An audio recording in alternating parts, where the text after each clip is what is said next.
Bonjour, bonsoir et bienvenue à Droit de réponse. Droit de réponse, c'est votre magazine dominical sur Equinox Télévision qui fait le round-up des principaux sujets d'actualité qui ont retenu l'attention de la presse au cours de la semaine qui s'achève. Et cette semaine, la presse s'est beaucoup intéressée à l'affaire de la vraie fausse levée d'écrou pour Jean-Pierre Amougou Belinga et Maxime Eko pour reprendre la grande une du journal Émergence. Après la note qui a circulé sur les réseaux sociaux annonçant la levée d'écrou des deux principaux accusés dans l'affaire de l'assassinat de Martinez Zogo, une note confidentielle du juge d'instruction au tribunal militaire de Yaoundé et adressée au commissaire du gouvernement a indiqué qu'il n'en était rien.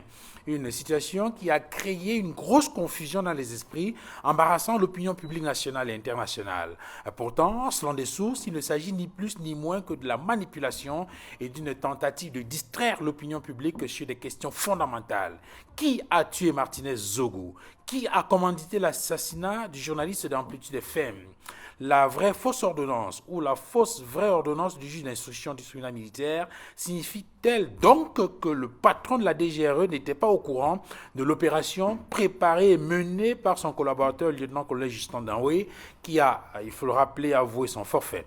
Est-ce à dire que n'importe quel agent de la DGRE peut se lever un matin, préparer une opération de torture d'un citoyen, mobiliser des collaborateurs venus de plusieurs villes du pays et réaliser son coup sans que le patron soit au courant? Est-ce que la thèse de la deuxième colonne qui serait venue achever Martinez Zogo après qu'il ait été torturé et abandonné n'est pas un écran de fumée? Droit de réponse de ce dimanche, c'est aussi et surtout la troisième convention du MRC, le mouvement pour la renaissance du Cameroun qui se tient en ce moment à Yaoundé. Alors que le parti attendait quelques 4000 participants, dont 2000 ou 2500 délégués statutaires, selon Radio France Internationale, d'autres confrères sur le site parlent de 6000 à 7000 personnes qui ont pris d'assaut ce site de la Convention. Qu'est-ce qui peut justifier cette forte mobilisation populaire à ce congrès d'un petit parti politique, pour reprendre l'appellation des militants du parti au pouvoir? Que peut-on attendre de cette convention où le président sortant, le professeur Moïse Kamto, est le seul candidat à sa propre succession? Avant même qu'il ne soit réélu président national du MRC pour les 5 prochaines années, et donc porte-étendard du MRC pour la prochaine élection présidentielle, le député Jean-Michel Nitieux se propose déjà de convaincre les forces du changement à la Doubé comme le porte-voix de l'opposition dans une tribune récente. Le député de Vouri-Est dit que Maurice Kamto pour 2025 sera le John Froundi de 1992. Il est celui qui, dit-il, donne des frissons, des insomnies au pouvoir aujourd'hui. C'est le meilleur leader qui se dégage de l'opposition. Comment comprendre cette sortie et cette posture de Jean-Michel Nitieux? Toutes ces questions et bien d'autres constitueront la toile de fond de cette émission de droit de réponse de ce dimanche 10 décembre 2023. Convié sur le panel débat cette mi-journée, j'introduis Aristide Monod. Aristide Monod, bonjour, bienvenue. Bonjour Gérard, bonjour à tous les co-discutants du jour, bonjour à tous les téléspectateurs à qui je vais dire une fois de plus merci pour l'accompagnement, soutien psychologique dans ce périple qui vise l'édification des masses. J'aimerais profiter de cette occasion pour leur présenter le troisième trophée de 2023, trophée de meilleur analyste politique après les deux premiers qui ont été présentés par l'aîné, notre cher Edmond Kamgia. Aujourd'hui, j'ai décidé d'être là présent, en tout cas, j'ai cette opportunité d'être là présent pour présenter ce troisième trophée, les awards nationaux de l'excellence qui ont reconnu notre modeste travail en estimant qu'au beau cours de cette année, nous avons fait des efforts dans la politisation des masses, dans l'explicitation de certaines situations politiques qui pouvaient échapper aux populations. Et nous disons aux Camerounais que le plus important dans ce que nous faisons au quotidien, c'est tout simplement le Cameroun de demain qui devrait normalement se départir de l'injustice, ce Cameroun qui reconnaît l'humanisme, ce Cameroun qui reconnaît le mérite. J'aimerais donc dire merci à tous les en bas d'en bas et à dire à ceux qui pensent que nous ne sommes pas inquiétés jusqu'ici. Bon, il faut déjà savoir ce qu'ils mettent à inquiéter. Que nous ne sommes pas inquiétés, nous ne sommes pas poursuivis par les tontons Macoute, nous ne sommes pas sanctionnés, je ne sais pas par qui. Juste pour leur faire savoir que notre principe est basé sur une double dimension de l'activisme dans les médias. La première dimension, c'est que nous ne nous mêlons pas des problèmes privés des populations, des élites. Nous ne nous mêlons pas des problèmes privés. Que M. Biapol ait combien de choses dans son patrimoine privé, ça ne nous concerne pas. Que M. Atangandji ait quel devoir au quartier, ça ne nous concerne pas. Deuxième élément, c'est que nous nous évitons de nous ranger dans la guerre des camps, des clans. Parce qu'une fois que vous mettez votre bouche dans ces histoires, il y a de fortes chances que vous soyez pris par la nasse de la mafia. Donc, une réponse aussi au professeur Aimé Boni, qui a estimé que nous ne sommes pas inquiétés, peut-être parce que nous serions de connivence avec l'ordre dominant.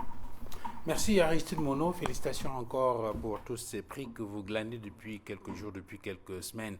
J'introduis sur ce plateau également Edmond Kamgia. Edmond, bonjour, bienvenue. Bonjour Duval Fangwa, j'adresse mes félicitations à Aristide Monod pour ce prix qu'il vient de recevoir, un prix de plus, et l'encourager à faire encore mieux et davantage.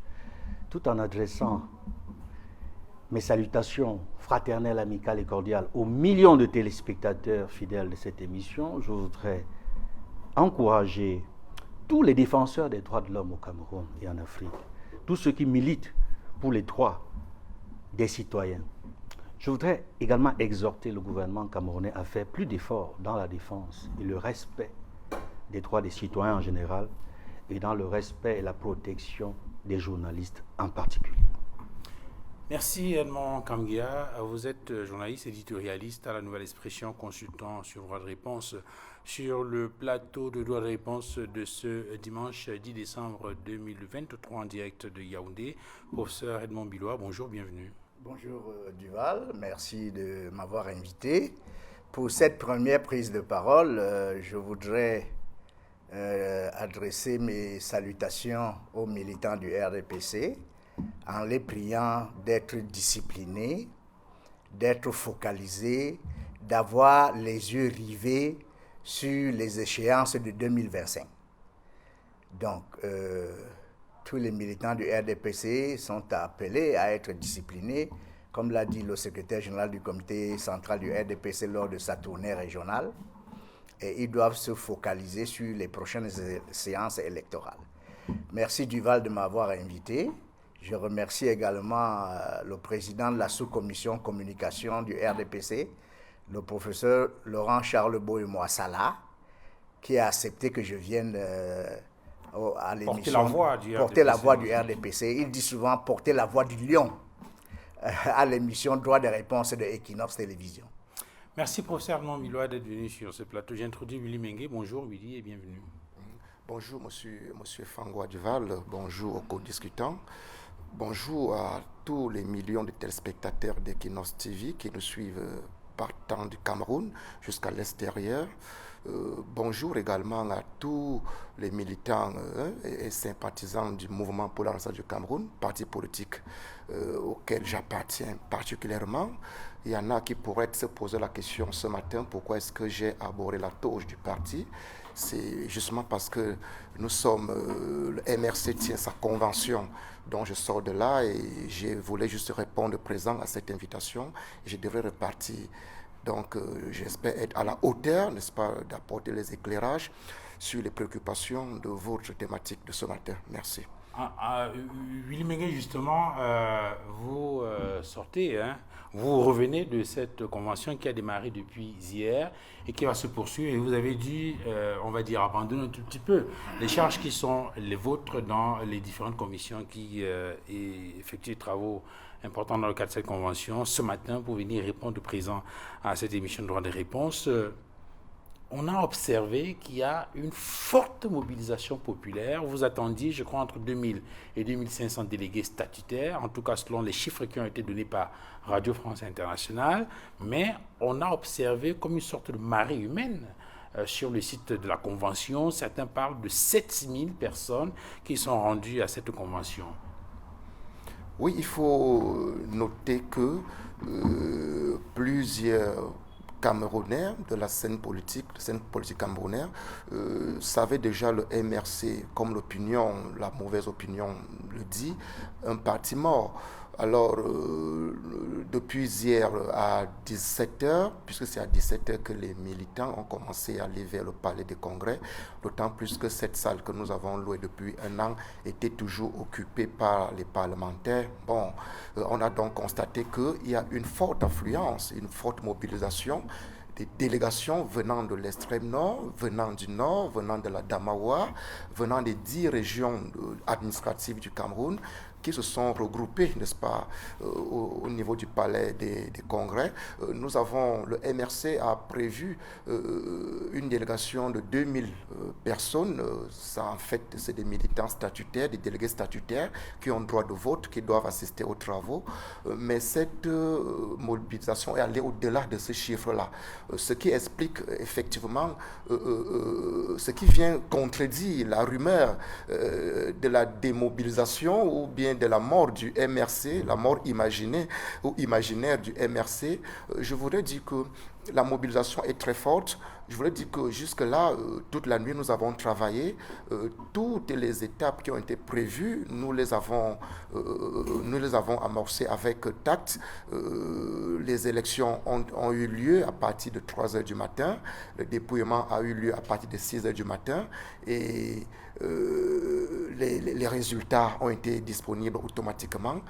C'est le moment de déclarer ici que le président sortant, avec sa liste, a été reconduit pratiquement à 99%, parce que sur les 2000 votants, il n'y a eu que 7 à 9 bulletins nuls dans des urnes claires et transparentes qui étaient devant tous les délégués.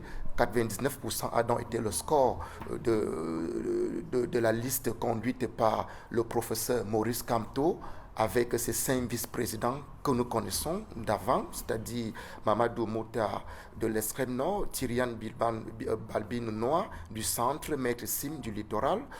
Il y a 2 autres vice-présidents, le nord-ouest et le nord Cameroun, ainsi que le secrétaire général Maître Christopher Ndong, qui a été reconduit. Donc c'est un succès, c'est une marque de confiance, c'est un signe. Alors, avant de revenir à vous, Edmond Kangia, là, on a une exclusivité Equinox en ce qui concerne cette convention du MRC qui se tient depuis hier.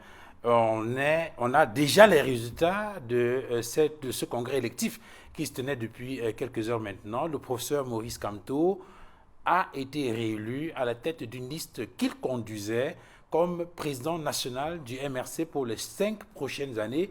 C'est une information exclusive Equinox, on peut le dire. Et on peut le dire parce que, comme il le dit si bien, les élections ont eu lieu au bout de petit matin, le dépouillement également, vers 6 heures du matin, et puis il y a eu les résultats.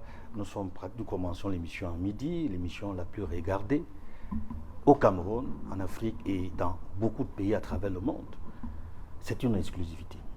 Bon, maintenant, qu'est-ce qu'il faut dire en attendant qu'ils reprennent la parole pour revenir sur les enjeux et fixer un peu l'opinion? Il n'y avait pas de surprise à proprement parler. Il était le seul candidat à sa propre succession, le professeur Maurice Kamto. Oui, je pense qu'il n'y a pas de grande surprise parce que le président national de ce parti-là conduit ses troupes, on le sait, depuis qu'il a été désigné à cette fonction.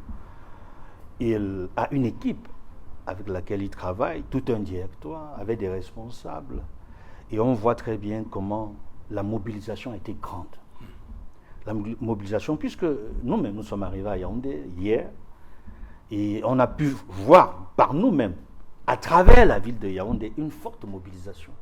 On voyait le tissu pagne, la tenue, n'est-ce pas, du MRC partout dans la ville. On avait l'impression qu'il y avait un événement spectaculaire. Parce que très souvent, quand il y a un événement politique, c'est d'abord et surtout le RDPC qui est visible à travers ces tenues lorsqu'il y a des mobilisations. Mais pour la première fois, on voit un parti d'opposition pratiquement partout, c'est-à-dire même les taximens, partout dans les taxis, dans tous les milieux, on ne parlait que du MRC, de son congrès, de sa convention, comme si c'était véritablement l'événement le plus attendu au cours de la semaine. Et nous pensons d'abord que la réélection, la reconduction de la liste du président Maurice Kamto ne nous surprend pas parce qu'il dirige, je crois bien, ses troupes. Et puis, on a attendu de voir l'adversité. On ne l'a pas vu. Je ne reviendrai pas sur tout ce qu'on a vu dans le passé, sur certains militants ou militantes de ce parti politique qui ont quitté la formation, y compris une militante qui avait annoncé qu'elle serait candidate, mais dont on sait aujourd'hui qu'elle n'est plus militante de cette formation politique, à travers toute une procédure disciplinaire que nous connaissons, dont on a parlé en son temps. Aujourd'hui, la question est de savoir, est-ce que le MRC a suffisamment pris la mesure des choses, compte tenu des perspectives qui s'annoncent, c'est-à-dire d'ici 2025, les échéances électorales, les législatives, les municipales, les présidentielles. Parce que, je dois dire ici, le boycott des élections législatives et municipales a laissé beaucoup de séquelles, non seulement au sein du MRC, mais aussi dans la vie politique. Il faudrait, je l'espère, que le MRC tire les leçons de ce boycott, positivement ou négativement, pour répondre aux attentes auxquelles s'attendent les Camerounais, les militants de sa formation politique, les sympathisants, mais également tous les partisans du changement au Cameroun. Olivier Mengue, je reviens donc à vous. On observe donc que selon les indications, les premières que vous donnez en rapport avec cette troisième convention du MRC, que c'est pratiquement le même bureau qui a été reconduit. Alors qu'est-ce qui peut justifier que ce soit les mêmes personnes qui aient été choisies pour porter, pour représenter le MRC au Cameroun et partout à travers le monde? Je crois que il faut déjà savoir pourquoi est-ce que le professeur Maurice Kamto, en tant que candidat entrant, a coopté le même bureau. Il s'est expliqué hier dans la nuit que ses 5 vice-présidents et son secrétaire général, c'est-à-dire Maître Christophe Enveux, ont prouvé leur loyauté, ont prouvé leur capacité à s'adapter dans le parti, ont fait des preuves. Il allait pas à pas, le cas de Mamadou Mota, le cas de Tyriane Balbine Noir, le cas de Maître Simensi du Sud, il allait pas à pas, il a justifié pourquoi est-ce qu'il est obligé de les reconduire parce qu'il n'a pas constaté qu'il y avait des défaillances dans leur fonctionnement. Donc c'est la meilleure équipe, c'est l'équipe qu'il a jugé normal d'introduire sur sa liste, c'est-à-dire lui et ses 5 vice-présidents et le secrétaire général. Et je crois aussi qu'il n'était pas opportun pour le professeur Maurice Kamto, en tant que président national du MRC, de changer de visage dans son équipe parce que la dynamique créée par cette troisième convention du MRC a un enjeu important. Nous parlons de 2025. Il a à peu près la capacité des uns et des autres, des acteurs qui l'entourent. Il voit, il comprend qu'est-ce qu'ils peuvent faire dans la manœuvre possible qu'il y a par rapport au cycle électoral de 2025, commençant par les élections locales. On espère bien que le calendrier électoral sera respecté jusqu'aux élections présidentielles. Donc, le choix des mêmes acteurs et aussi la signification de la constance de la politique du MRC qui, au terme de cette troisième convention, n'aura pas un grand changement, parce que sa politique, on se réserve du discours qui sera tenu cet après-midi, qui va annoncer dans la politique générale du MRC au terme de cette troisième convention et dans la perspective des élections à venir. Donc, c'est la loyauté, c'est le travail qui a compté pour ces acteurs, les 5 vice-présidents et le secrétaire général qui entourent directement le président national qui vient d'être réélu à 99% à la tête du MRC, le professeur Maurice Kamto. Voilà, donc information exclusive Equinox Télévision, le professeur Maurice Kamto a été reconduit comme président national du mouvement pour la naissance du Cameroun au cours d'une convention qui se tient à Yaoundé. Il a été réélu très tôt ce matin, nous dit Willy Mengue, avec un bureau qui est pratiquement le même que celui qui vient d'achever le dernier mandat, un signe de confiance et on va dire ça quoi, la consécration de la loyauté de ses vice-présidents, de son secrétaire général. On va certainement observer d'ici quelques heures ou quelques jours les autres membres de ce bureau, notamment les secrétaires nationaux qui pourront être désignés et les conseillers qui seront désignés par le président national du MRC, le professeur Maurice Kamto. Alors, réaction, professeur Edmond Bilois, Maurice Kamto, reconduit à la tête du MRC pour les 5 prochaines années. Bon,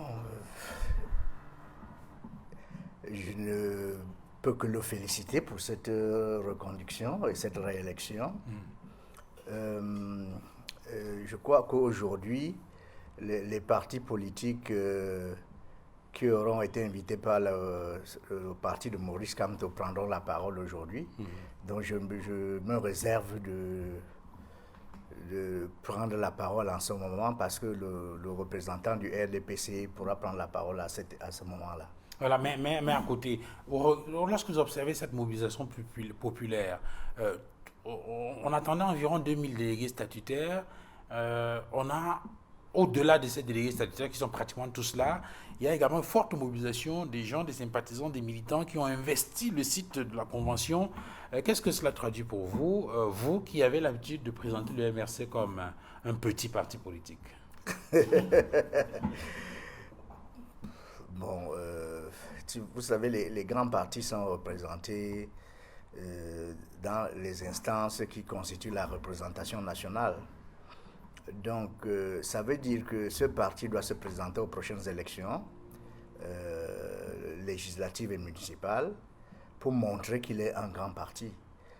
En ce moment, tout porte à croire que c'est un parti populaire. Ouais, c'est un parti populaire parce qu'il y a beaucoup de gens qui sont allés au palais des congrès et qui attendaient patiemment que les parlementaires libèrent les lieux pour qu'ils puissent commencer leur convention. Donc maintenant, comme a dit Edmond Kamgia, il faut capitaliser sur cette popularité en se présentant aux élections. Est-ce que ça vous donne des frissons quand vous voyez cette mobilisation populaire, vous, RDPC, ou bien vous dites, oh, bon... Non, ça ne nous donne pas des frissons, ça montre que la démocratie est en marche, ça montre qu'il y a une certaine dynamique populaire qui sous-tend la démocratie, et c'est une très bonne chose. Aristide Monod, quelle lecture faites-vous de cette actualité chaude, on va le dire? Le président national du MRC, le professeur Maurice Kamto, qui vient de terminer un mandat de 5 ans, vient d'être reconduit. Il va diriger le parti pour les 5 prochaines années et il sera effectivement le porte-étendard du MRC à la prochaine élection présidentielle.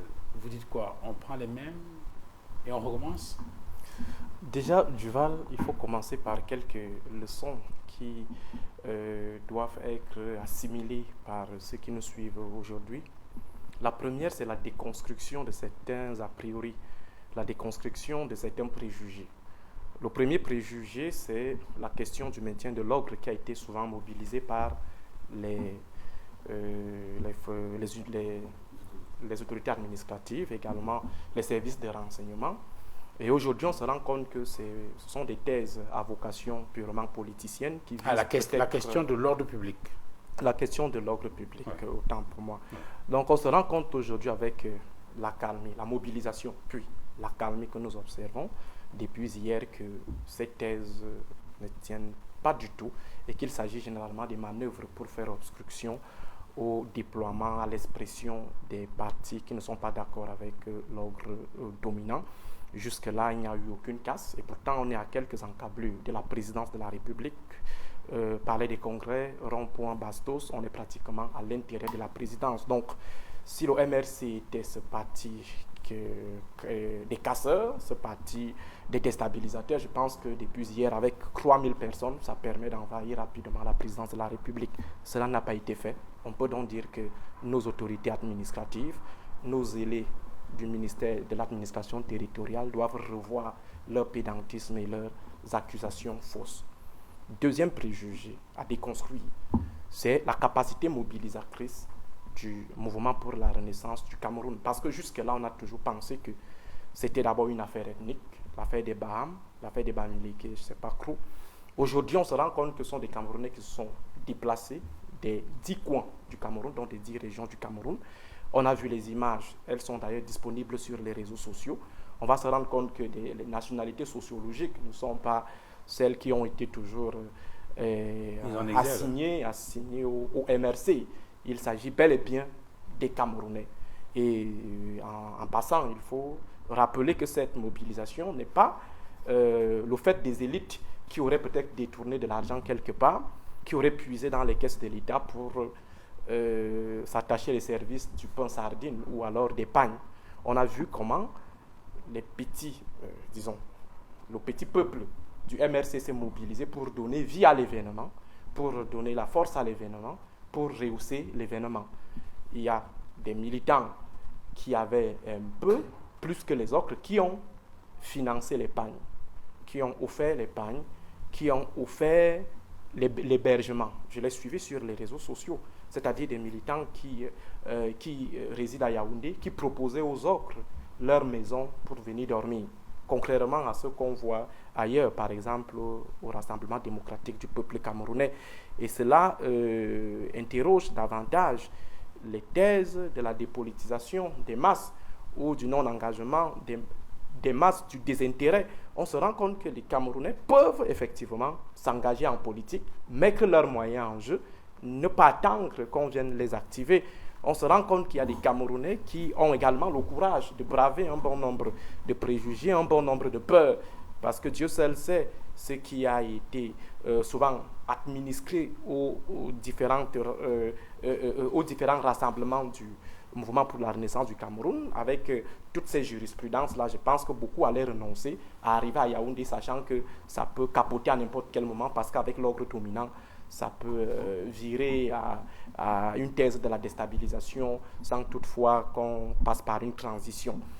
Et maintenant, ce que nous avons retenu, donc au-delà des préjugés, ce que nous avons retenu, c'est que le mouvement pour la renaissance du Cameroun est la deuxième force politique au Cameroun.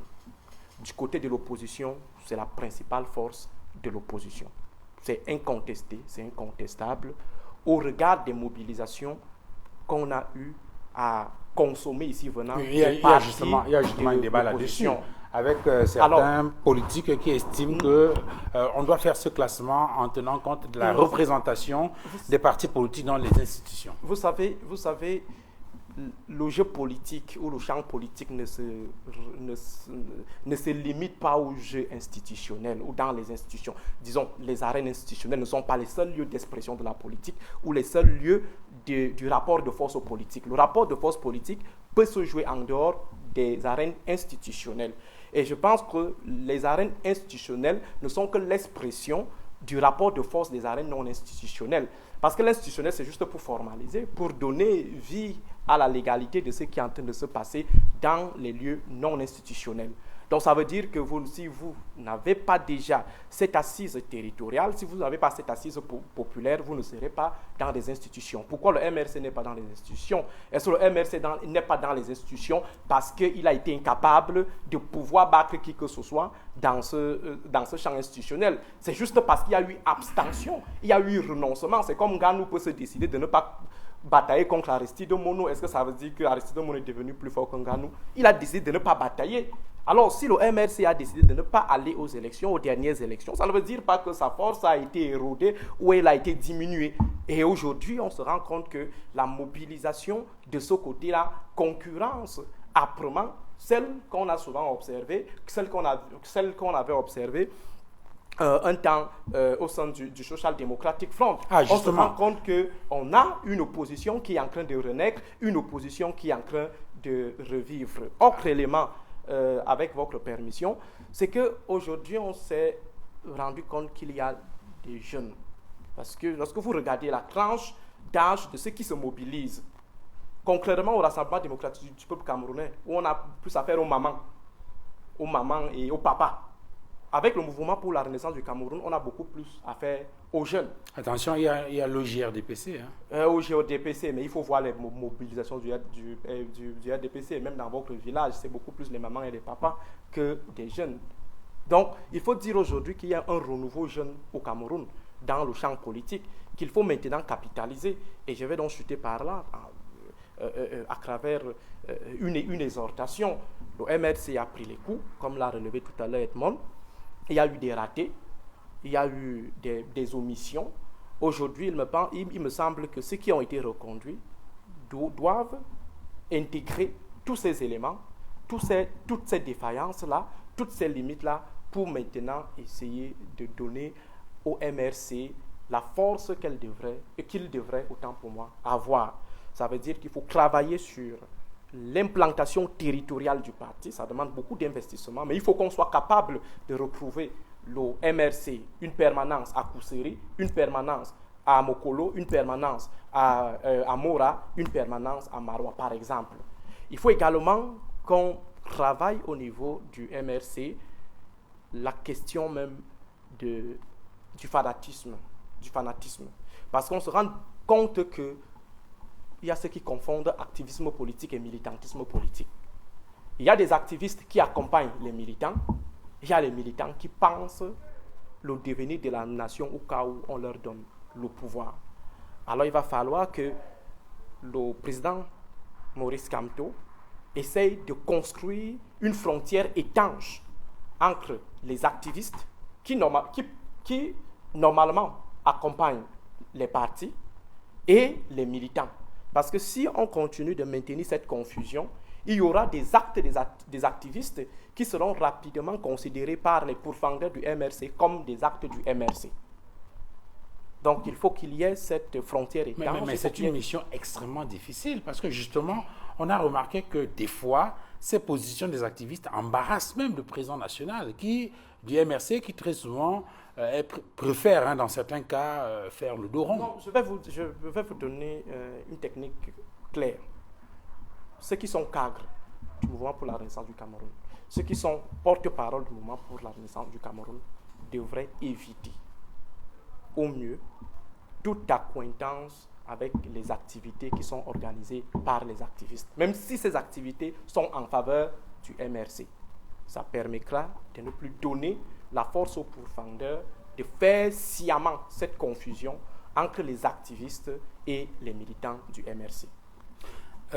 Edmond Kamgia, pour sortir peut-être de ce sujet, bon, peut-être pas définitivement, Maurice Kamto, reconduit président national du MRC pour les 5 prochaines années avec un score qui frise de 99%. Seul candidat à sa propre succession, j'entends des petites voix dire à vaincre sans péril. On triomphe sans gloire. Vous le pensez vraiment? Vous le pensez vraiment? Non, je ne vois pas les choses ainsi. Je voudrais réagir sur 2 points, sur le plan politique et sur le plan des droits et libertés, pour tirer les leçons de l'organisation de cette convention dans la paix, dans le calme, dans la sérénité. D'abord, sur le plan politique, je voudrais appeler, n'est-ce pas, les autorités administratives à observer davantage le comportement politique de ce parti depuis un certain temps, notamment depuis qu'ils ont procédé au boycott des élections. Tout a été dit en mal comme en bien, mais les autorités administratives les plus sincères, notamment les autorités administratives, les sous-préfets, où ont été organisés les grands meetings d'installation des responsables régionaux, depuis Bafoussam jusqu'à Douala, passant par Konsamba, Yaoundé, peuvent aujourd'hui constater que cette formation politique dit ce qu'elle fait. C'est-à-dire travailler dans la paix, le changement dans la paix, et cela se ressent dans les manifestations publiques qu'ils organisent. On voit bien qu'ils gèrent en interne leur propre sécurité. Ils font en sorte qu'il n'y ait pas de casse. Et ça, c'est un élément fort, républicain.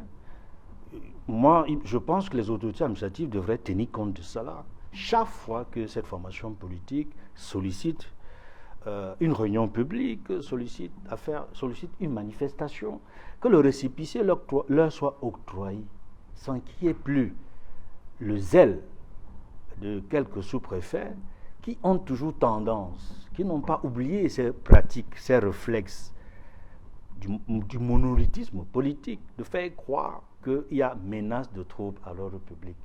Le sous-préfet qui a donné le récépissé pour l'organisation de cette convention, moi je pense qu'il a fait son travail. Il a bien fait son travail. Lui dire merci ou le féliciter, ce n'est pas ce qu'on devrait faire. Parce qu'il n'a que faire, il n'a que bien fait son travail. Mais on devrait l'encourager, lui et les autres, et ses homologues, à continuer à travailler ainsi. Pour ne pas laisser tout le temps l'opinion publique dans la suspicion permanente qu'il y a des menaces de troubles à l'ordre public qui n'existent pas. Ça, c'est la première chose que je tenais à dire par rapport à l'organisation de cette convention. Et justement, à ce sujet, avant de poursuivre, il faut quand même noter, c'est un rappel qui devrait normalement attirer l'attention des uns des autres, c'est que on a observé depuis que le MRC a décidé d'installer par exemple ses bureaux régionaux. On a vu des meetings qui ont été organisés d'abord à Bafoussam, ensuite à Konsamba, Douala, puis Yaoundé. Bon, récemment, il y a quelques soucis dans le sud. On a vu que à chaque fois, le meeting a été tenu dans les règles de l'art. Les populations sont mobilisées sur le site. Le meeting s'est tenu, les gens sont repartis, parfois même en ramassant tout ce qu'il y avait comme saleté sur le site. Tout à fait. Et surtout qu'il y a eu, il n'y a aucun problème de violence ou de quoi que ce soit. Et maintenant, on a un congrès qui se tient, ou bien une convention qui se tient à Yaoundé depuis hier. On n'a signalé aucun cas de violence, aucune situation conflictuelle. Cela met peut-être ces autorités administratives un tout petit peu dos au mur. Genre, écoutez, dorénavant, vous n'avez plus aucune raison, n'est-ce pas, d'empêcher la tenue d'un meeting du MRC, parce que chaque fois que des meetings ont été organisés, on a bien remarqué que tout s'est passé que fort bien. Tout à fait. Et cela me permet de relancer ce qu'on a vu, n'est-ce pas, dans le sud récemment, lorsqu'on a vu des policiers traîner pratiquement par terre, malmener des militants du MRC, empêcher la tenue d'une réunion. Ça nous a laissé un goût amer. Un goût amer parce que rien ne laissait présager qu'il aurait pu avoir une menace de trouble à l'ordre public lorsque les militants du MRC ont voulu faire dans une localité du Sud une rencontre. Il faudrait que ces autorités, comme je les interpelle, puissent tirer les leçons du bon comportement politique de cette formation politique, les laisser organiser leurs activités normalement partout à travers la République, y compris dans le Sud, dans la région du Sud, qui est considérée par les militants du RDPC comme le socle granitique du RDPC. Mais je voudrais dire ici, il n'y a pas de socle granitique d'une formation politique qui vaille sans l'adversité, sans la concurrence politique. Parce que c'est à travers la concurrence politique qu'une formation politique, qu'elle soit même celle qu'elle soit même le parti au pouvoir, pour hausser le ton, c'est face à la concurrence que l'on sait ce que l'on vaut. Mais tant qu'il y a de concurrence, vous ne pouvez pas être certain que vos militants, vos sympathisants et que les populations, la région sont toujours pour vous. Puisque en fait, c'est sous la contrainte que vous leur demandez de voter, c'est sous la menace, c'est sous la pression que vous leur demandez de voter. Maintenant, sur le deuxième aspect que je voulais développer, il s'agit des droits et libertés. Pour les militants et cadres de cette formation politique qui sont incarcérés encore dans nos prisons, à Douala, Yaoundé et dans d'autres localités, certains jusqu'à 7 ans de prison pour avoir été condamnés devant les tribunaux militaires, j'estime que voici venu le moment. Il faudrait même qu'avant janvier 2024, que le gouvernement démontre suffisamment sa bonne foi, comme a voulu le laisser croire le ministre des Relations extérieures à Genève, récemment lorsqu'il a fallu faire l'évaluation de l'état des droits de l'homme au Cameroun.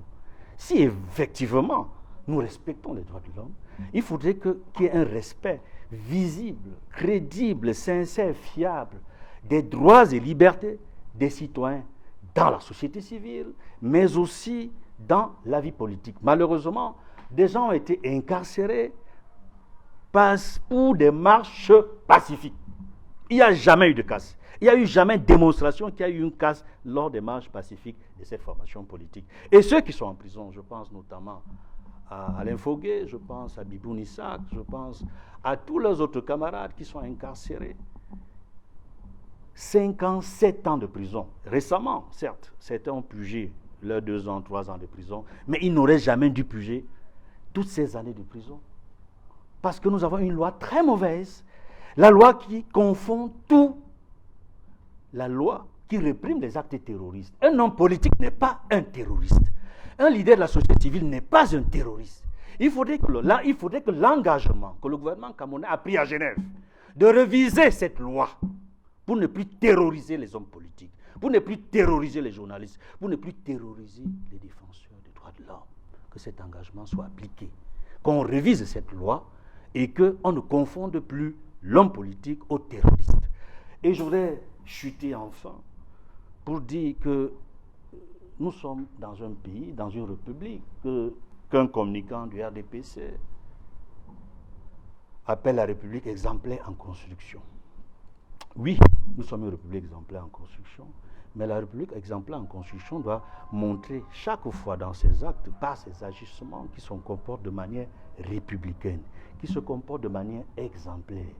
Mais malheureusement, nous constatons que ce n'est pas toujours le cas. Il faudrait que le gouvernement, je n'ose pas dire progressivement, mais de manière effective, démontre que nous sommes un État de droits de l'homme, qu'on ne va plus assister à l'assassinat des journalistes au Cameroun sans qu'on ne sache qui sont les commanditaires, qui sont les assassins, qu'on ne va plus torturer des personnalités politiques, des personnalités de la société civile, alors qu'ils n'ont fait qu'exprimer leurs droits et libertés. Professeur Mombiloa, peut-être que vous devriez ajouter quelque chose avant qu'on ne sorte de ce sujet en rapport avec cette convention ICTien et le nouveau bureau du MRC qui vient d'être désigné. Bon, je voudrais juste dire au sujet de ce qu'a dit le compatriote Aristide Mono que le RDPC a des jeunes et des femmes dynamiques, extrêmement dynamiques. S'il y a des franges de la population RDPC qui sont extrêmement dynamiques, ce sont bien les femmes et les jeunes. Et on ne s'y trompe pas au RDPC, parce que quand on lit la circulaire du président national, quand le RDPC a procédé au renouvellement des organes de base du parti, le président national a recommandé que les femmes et les jeunes soient bien représentés dans les divers bureaux. Donc, le président des jeunes du RDPC, Oui. je ne connais pas son âge. Il s'appelle Pourquoi vous me posez son nom? Pourquoi vous me posez cette question? Non, maintenant, c'est vous. Ouais, mais attendez. Le parti qui tient sa convention, qui a commencé à tenir sa convention hier et aujourd'hui, n'a pas le monopole des jeunes. Le parti de Cabral Liby a aussi des jeunes. Le RDPC a des jeunes. Je ne connais pas de parti qui n'ait pas de jeunes. Maintenant, dire qu'il y a des partis qui ont plus de jeunes que d'autres, je pense que nous allons voir ça aux prochaines échéances électorales de 2025. C'est pour ça que nous, on les prépare. Maintenant, au sujet de la républicanisation de certains partis, donc, il faut espérer que ça va continuer ainsi et que ces partis vont prendre bel et bien part aux prochaines échéances électorales. C'est là qu'on saura qui est le deuxième parti ou qui est le troisième parti, parce que dans l'état actuel des choses, tout le monde est d'accord sur le fait que le premier parti, c'est le RDPC, mais il y en a qui vous disent que, bon, nous, on n'est plus représentés à l'Assemblée, donc nous sommes le deuxième parti. On va trancher tout ce débat en 2025, quand les élections municipales et législatives se tiendront. La présidentielle, on sait que c'est le RDPC qui va gagner la présidentielle. Ça, tout le monde le sait. Maintenant, on va voir ce qui va se passer, ce qui va se passer aux élections législatives et municipales. Vous êtes un prophète, là. Alors, Willy Mengue, peut-être avant de sortir du sujet, il y a un congrès qui est en train de se tenir, le bureau a été mis en place. La suite, c'est quoi? Après les événements d'hier nuit, cet après-midi, il y a la suite, c'est-à-dire la réception des diplomates, la réception des invités. Il y a pas moins de 22 partis politiques qui sont invités et qui sont même déjà en train d'arriver à là où je vous parle. Il y a d'autres invités particuliers qui ont été conviés pendant cette cérémonie. Donc il y a pas mal de discours qui seront tenus. Je ne vais pas dévoiler tout ici, mais je crois qu'il y a au moins 8 discours parmi les 22 partis politiques qui ont été conviés. Donc, au terme de tout ce ballet, nous allons clôturer, n'est-ce pas, la 3e convention. Et la suite dépendra donc du bureau qui a été élu, dont le président national, de voir comment est-ce qu'il peut regarnir le directoire national, les conseils spéciaux, les secrétaires nationaux, c'est son calendrier, il va manager, on va voir. Et puis, nous avons un problème, c'est la continuité du renouvellement toujours des organes de base dans certaines régions administratives où on n'a pas encore conclu jusque-là, et la tenue des meetings d'installation des bureaux locaux, des bureaux régionaux. Autant pour moi, c'est le cas justement de Bolova, qu'on a évoqué tout à l'heure là, qui devait tenir sa réunion d'installation de bureau le 14 octobre. Le sous-préfet, il a refusé. Le 10 novembre 2023, bien entendu, le sous-préfet n'a pas voulu. De Bolova deuxième. C'est pour cela qu'il faut poser la question de savoir, ce débat, enfin, certains panélistes sont passés là-dessus, pour demander si le Sud sera pris en captivité. Comment est-ce que la concurrence politique, comment est-ce que le multipartisme qui est bien ancré dans d'autres régions au Cameroun, fait problème dans le Sud. Il ne faut pas que les populations du Sud, c'est plus d'1,8 million habitants dans le Sud, soient comme dans une bouteille, parce qu'il y a le zèle de certains sous-préfets, de certaines autorités administratives. Il faut que la concurrence politique s'investisse partout, y compris dans le Sud. Il faut que la concurrence, le multipartisme soit vécu partout. Je crois qu'on a besoin d'une démocratie qui a mûri. On a besoin vraiment que les enjeux de 2025 puissent être ouverts ici et là, du nord au sud, de l'est à l'ouest. Moi, ça me tient au cœur parce que je suis du sud. Je ne vois pas pourquoi est-ce que nous n'aurons pas la liberté d'adhérer à des formations politiques qui ne sied pas à certaines élites qui font pression aux autorités administratives. La Constitution est claire. Hein? Quand vous lisez le préambule de la Constitution, le 5e paragraphe, le 13e tiré dit que nul n'a besoin de s'inquiéter de ses origines, ni de ses convictions politiques, ses convictions religieuses, ses convictions philosophiques. Ça veut dire que les populations du Sud n'ont pas besoin d'être inquiétées d'adhérer à tel ou tel parti politique. Il faut que le MRC s'installe dans le Sud. Et nous avons cette possibilité, cette opportunité. Le Sud nous réclame MRC, mais les digues sont élevées par quoi? Par quelques élites qui font pression à l'autorité administrative. Donc, cette suite-là, après cette convention, le meeting de Bolova doit avoir lieu ces jours-ci. Et c'est une préoccupation pour le président national qui vient d'être réélu. Alors, vous avez dit, Willy Mengue, et là, c'est pour relancer Aristide Monod, que le président national va prendre la parole tout à l'heure dans le cadre de son discours de politique générale devant tous les délégués statutaires, les sympathisants du MRC qui sont mobilisés et surtout tous les invités parmi lesquels des responsables des partis politiques de l'opposition et même des personnalités, en tout cas des autorités, on va dire ça comment, les ambassadeurs, les autorités diplomatiques, etc. etc. Aristide Monod, la question que j'avais posée, c'est au regard justement de cette mobilisation du MRC et de cette force, parce que désormais, le président national va conduire les troupes pour les prochaines années. Avant même qu'il ne soit donc réélu président national, eh bien, on a écouté le député Jean-Michel Nitieux proposer, n'est-ce pas, que dans le cadre de la mutualisation des forces, que le président national du MRC soit compté comme la personne qui pourra porter l'étendard de l'opposition aux prochaines consultations électorales. Il a fait une tribune qui circule abondamment sur les réseaux sociaux.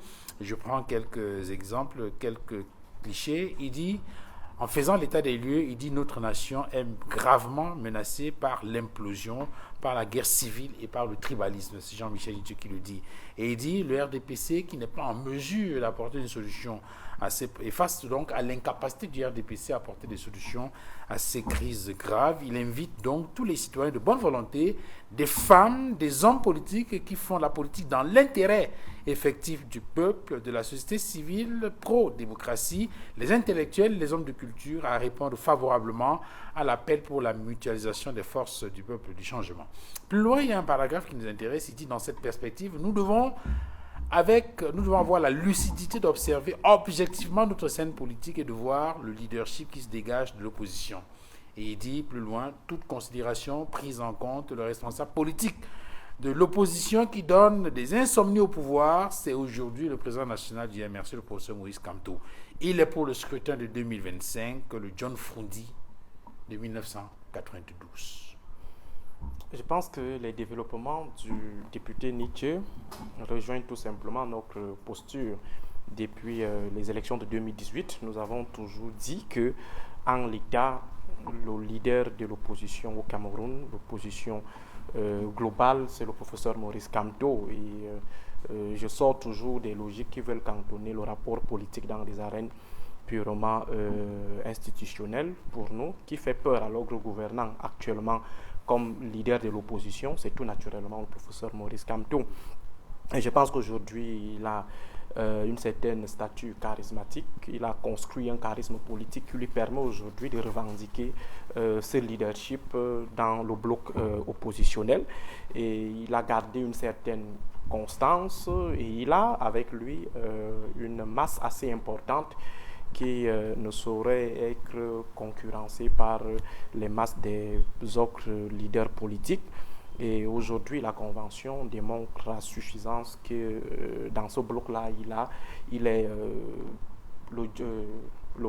pas le modèle, mais le bon élément, le bon challenger. Et je pense également, comme le député Jean-Michel Nietzsche, que toutes les forces de l'opposition intègres doivent normalement souscrire à cet idéal de candidature de l'opposition avec à la tête le professeur Maurice Kamto. Maintenant, le problème, c'est la faisabilité d'un tel projet dans le contexte camerounais, le contexte oppositionnel camerounais qui est miné d'incrus et de chauves-souris. C'est souvent un peu complexe. Nous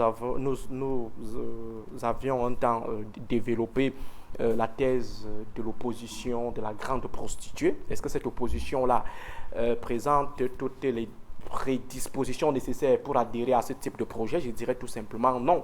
L'opposition de la grande prostituée, c'est-à-dire cette opposition qui se prostitue auprès du régime. Il y a ceux qui font dans la prostitution de la rue, c'est-à-dire qu'en pleine journée, font des bisous à l'ogre dominant, s'embrassent avec l'ogre dominant.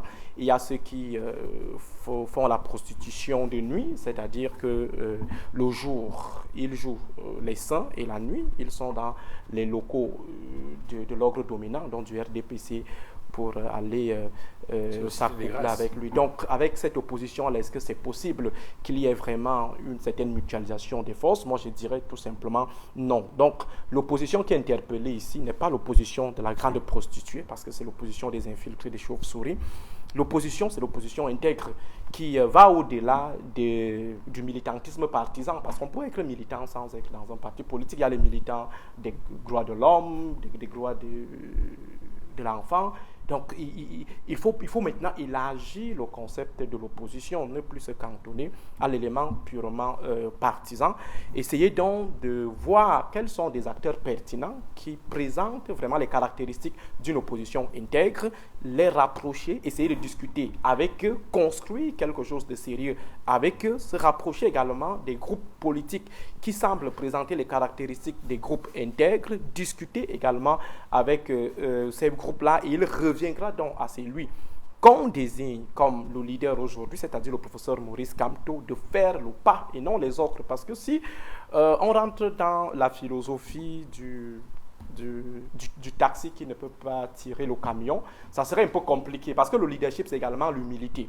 Il faut avoir cette humilité d'aller auprès de ces formations politiques qui devront accompagner le leader du MRC, pas le MRC, mais le leader du MRC, ces acteurs de la société civile qui devront accompagner ces leaders, essayer donc de construire un projet avant que les échéances n'arrivent. Parce que les transactions conjoncturelles ne sont pas souvent porteuses d'une certaine maturité. C'est généralement des choses qui sont infiltrées, fragiles. Il faut commencer tôt. Et je pense même que cela devrait se faire plus tôt, donc c'est-à-dire 2 ans avant aujourd'hui, ou peut-être 3 ans, pour essayer donc de constituer un bloc solide. Et ce bloc-là devrait, avec votre permission, Duval, puiser dans ce que j'ai toujours considéré pour ce qui est du MRC, de communauté politique. Le MRC n'est pas un parti politique, c'est une communauté. Une communauté veut dire qu'à l'intérieur, vous avez le parti politique qu'on appelle le MRC, et vous avez également tous ces Camerounais qui en ont marre de la gouvernance prédatrice du président Biya, qui en ont marre de cette injustice qui a été instituée en norme de gestion de l'État. Et ces Camerounais sont à la fois ici et à l'extérieur. C'est pourquoi je dis il faut avoir peur du MRC parce qu'il s'agit d'une communauté politique, une communauté qui intègre tous ces éléments de Biya Mosgo. Bon, Biya étant ici l'élément, le symbole en fait du régime de l'ordre de 82. Donc il faut que le professeur Maurice Kamto intègre cela, que le MRC, ce n'est pas seulement le parti, ça veut dire l'élément formel, organisationnel qu'il tient entre ses mains. Le MRC, c'est toute cette communauté des désespérés, des indignés face à la malgouvernance de l'ordre dominant. Il faut donc commencer cela très tôt et que le député Jean-Michel Nitié personnellement s'investisse aussi parce que il faut aussi le reconnaître, une grosse tête de l'opposition qui a fait ses preuves aujourd'hui, qui devrait aussi s'engager et jouer aussi la carte de la bonne foi parce que dans le champ politique camerounais, c'est souvent un peu complexe. Hein. C'est comme dans les films vampires. Là où vous croyez aller vous cacher, c'est là où se trouve plutôt le chef des vampires. Donc il faut faire extrêmement attention, la prudence aussi dans la démarche. Jean-Michel Nitié, justement, a indiqué dans sa sortie qu'il annonce dès à présent qu'il ira qu'il engage donc une campagne dans le sens justement de mobiliser les hommes, les femmes politiques qui font la politique dans l'intérêt effectif du peuple. Ça, c'est peut-être pour répondre à une préoccupation que vous avez évoquée tout à l'heure, de la société civile, pro-démocratie, les intellectuels, les hommes de culture, à répondre donc à cet appel-là et à porter donc ce challenge. Alors, professeur Edmond Buloa, lorsque vous écoutez cette tribune de l'honorable Jean-Michel Nitié, qui, il faut le rappeler également, un député qui donne beaucoup de frissons à certains membres du gouvernement au regard des enquêtes qu'il mène et qui porte très souvent sur la place publique, quand il annonce de façon solennelle qu'il compte mobiliser les hommes et les femmes politiques de bonne foi qui travaillent à l'intérêt du peuple autour du professeur Maurice Kamto, président national du MRC réélu dans le cadre des échéances électorales 2025. Vous, RDPC, qu'est-ce que ça vous fait? Non, il faut d'abord dire que les actions et les propos de l'ancien député du SDF ne nous inquiètent pas du tout. On voit très bien qu'il prépare déjà sa survie après son débat du SDF. Vous voyez très bien que, si je ne me trompe, il est député du Vouri-Est. Oui, il est député du Vouri-Est. Il a toujours été élu député du Vouri-Est avec le SDF. Étant parti du SDF, il n'aura plus le soutien du SDF. Donc il a besoin du parti de Maurice Kamto, parce que Maurice Kamto peut lui apporter un soutien qui lui serait très important pour remplir comme député de Vouri-Est. La bataille à Vouri-Est ne sera pas facile, parce que vous avez le RDPC, vous avez le SDF, vous avez le parti de Cabral Libi, qui a aussi un député à Vouri-Est. Ça ne va pas être facile pour l'ancien député du SDF. Ce qu'il est en train de faire, c'est qu'il se positionne derrière Maurice Kamto pour que Maurice Kamto ne positionne pas un candidat à Vouri-Est. Parce que dans l'état actuel des choses, si Nitié bataillait contre un candidat de Maurice Kamto, il y a de fortes chances que le candidat de Maurice Kamto gagne. Et c'est pour ça que beaucoup de militants de Maurice Kamto avaient été tellement désabusés, ils étaient tellement mécontents, parce qu'ils savaient qu'ils auraient eu des postes de députés et de maires à Douala. Donc, ce que Nitié fait là, ce n'est pas tellement parce qu'il aime Maurice Kamto. C'est pour sa survie personnelle. Mais en politique, c'est normal. En politique, c'est normal. Parce qu'il est en train de voir les forces en présence, n'est-ce pas? Il ne peut pas bénéficier du soutien du RDPC, c'est évident. Il ne peut pas bénéficier du soutien de Cabral Libi, c'est évident. En allant contre un candidat de Maurice Kamto, il perdrait. Par conséquent, il veut neutraliser Maurice Kamto pour que Maurice Kamto ne positionne pas un candidat à Vouri-Est. Bon, ça c'est une chose. L'autre chose. Oui. Je vous allais le relancer. C'est lui. Oui, c'est lui. Mais il veut continuer à vivre comme un homme politique.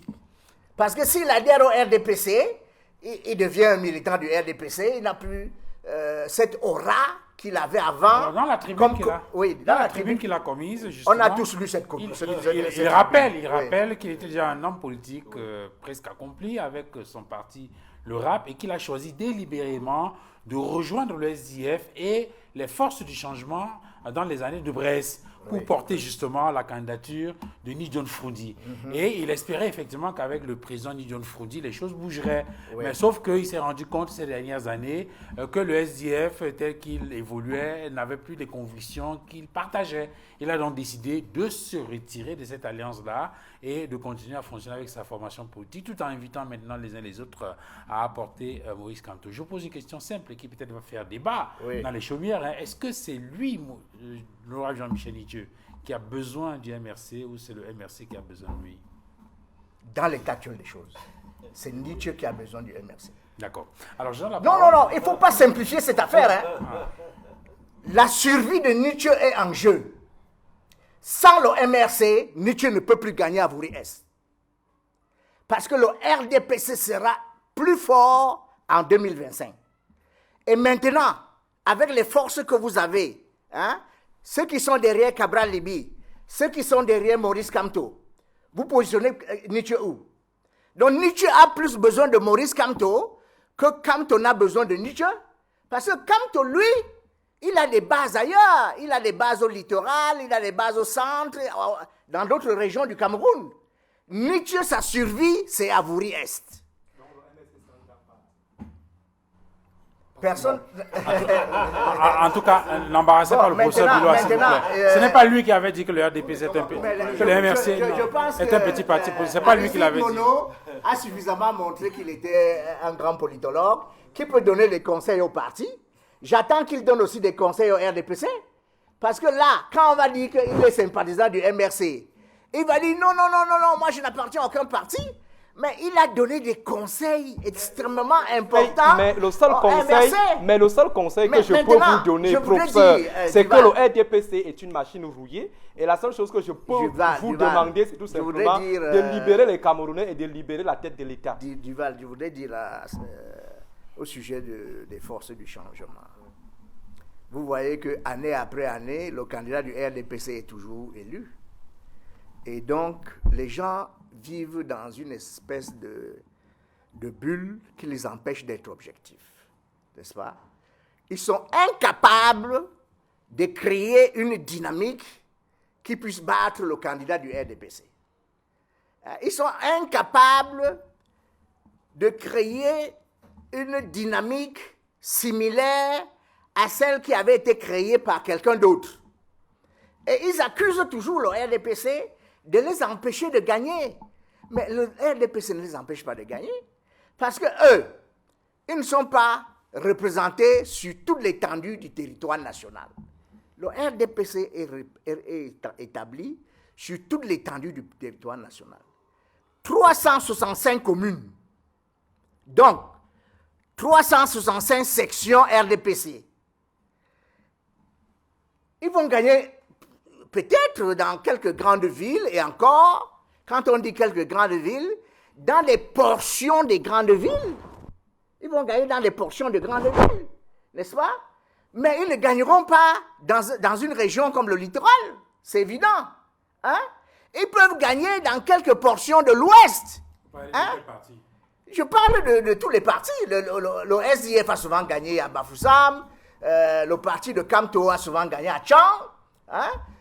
Je ne le sais que trop bien puisque j'ai été vice-recteur à Tchang, mais ils n'ont jamais gagné dans toute la région de l'Ouest.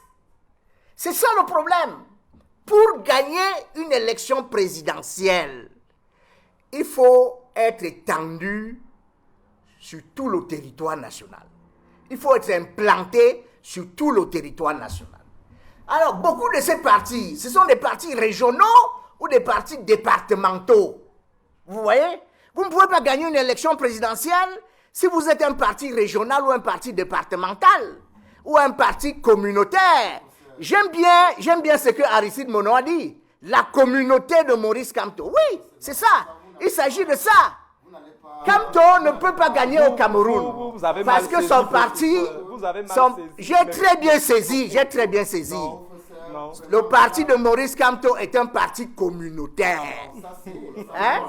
Ça ne vous honore pas, professeur. Non, Cela, je Willy devrais... Mengue. Non, Willy ça ne Mengue. vous honore pas. Donnons-nous rendez-vous en 2025. Donnons-nous rendez-vous en 2025. Non, Willy, permettez qu'il finisse. Non, non. Il ne doit pas finir en disant... Non. Donnons-nous rendez-vous en 2025.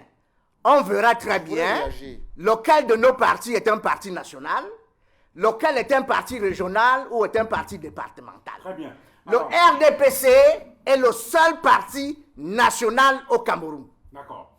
Willy, en réalité, vous n'avez pas besoin de réagir parce que je crois que le professeur était dans une sorte d'antithèse. Il a commencé lui-même par reconnaître que le MRC est un parti qui a des bases partout. Il a dit dans cette émission, pour expliquer qu'en fait, c'est Jean-Michel Nietzsche qui a besoin du MRC. Il a dit, donc vous n'avez pas besoin de revenir là-dessus, il a dit Quand lui-même. il parle de MRC comme parti communautaire, il y a de la provocation. Quand il parle de la représentation limitée du MRC et de la communauté du professeur Maurice Kamto, c'est de la provocation.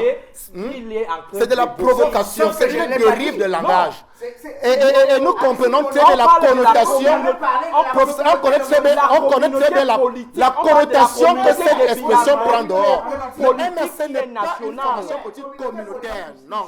Vous ne pouvez pas le dire, professeur. Non. Vous ne pouvez pas le dire, professeur. Le MRC est... Vous connaissez une communauté qui n'est pas politique? Toutes les communautés sont politiques. C'est très malsain. C'est très malsain de vouloir tribaliser un débat aussi sincère. C'est très malsain pour ça. Ne me donnez pas l'illusion qu'on a dit ici que le MRC était la communauté du professeur Maurice Kamto. J'ai parlé de la communauté des Biamosgo qui est constituée des indignés du MRC en tant que parti de tous ces Camerounais. Ok, là c'est plus clair. Maintenant, Willy Mengue, sur votre intervention sur la question, avant qu'on ne revienne à la pression que vous voulez faire, parce que vous avez appris la parole sur la question, et puis je donne la parole à Edmond. Je voudrais que le professeur comprenne que si aujourd'hui, certaines formations politiques ont du mal à s'implanter sur l'ensemble du territoire national, c'est parce que, justement, les instruments de l'État ont été cooptés, je n'ai pas envie de dire phagocytés, par l'ordre de 82, devenant les alliés et les acteurs politiques. Je parle de la préfectorale, par exemple, qui empêche le déploiement de certaines formations politiques, notamment le MRC. Je parle des forces de maintien de l'ordre. Nous connaissons le jeu que jouent ces instruments de l'État, qui vont être au service de la nation et qui doivent observer cette neutralité. Quand ils sont alliés au RDPC, ils favorisent l'implémentation du RDPC en élevant les digues contre certaines formations politiques, notamment le MRC. Donc, ce cantonnement, cette tentative de cantonner et d'endiguer le MRC n'arrange pas le jeu politique. Et si vous prétendez que justement en 2025, il y ait effectivement un match du genre Real-Barça, je dis, vous devez décrisper et ouvrir le jeu politique. Vous devez permettre à ce que l'administration, la préfectorale, les forces de maintien de l'ordre ne soient pas des acteurs politiques qui sont des alliés du parti au pouvoir. Et c'est malheureusement le vice, la tache d'huile qui pèse dans le processus démocratique au Cameroun. Et heureusement que certains comprennent aujourd'hui, certains de vos alliés-là, donc de ces instruments de l'État, comprennent que vraiment, ce jeu-là, ils vous ont tellement soutenu et ils sont en train de comprendre que ça ne vaut même pas la peine d'empêcher le MRC de s'implanter. Nous allons nous implanter. Vous allez comprendre que le MRC n'est pas un parti cantonné, ni un parti régional ou départementaliste. Loin de là, même dans sa configuration actuelle. Allez voir ce qui se passe au palais de congrès, à là où je vous parle. Vous allez comprendre la force du MRC, non l'imagination et l'intoxication que vous développez. Sur la question, justement, on se souvient que lorsque le président national du MRC a installé le bureau régional du centre, ici à Yaoundé, il avait donné comme prescription justement à ce bureau-là de travailler pour l'implantation du MRC partout dans la région et inviter les autres leaders régionaux du MRC justement à travailler pour l'implantation du parti dans toutes les régions du Cameroun, dans tous les recoins du Cameroun et surtout à travailler avec Elecam pour les inscriptions sur les électorales en vue de la préparation des prochaines consultations électorales. Edmond, je voudrais qu'on sorte de cette émission par une question précise. Aristide Mono, tout à l'heure, en développant sur la tribune de Jean-Michel Nitieux, a évoqué justement les conditions dans lesquelles cette mutualisation des forces peut se faire de manière à être efficiente pour cette opposition-là. Or, lorsqu'on regarde un tout petit peu en arrière, vous qui avez suivi de bout en bout, de façon assidue, les mouvements politiques qui ont travaillé l'espace politique dans les années 90, les années de Brest. D'ailleurs, il y a tout un ouvrage là-dessus.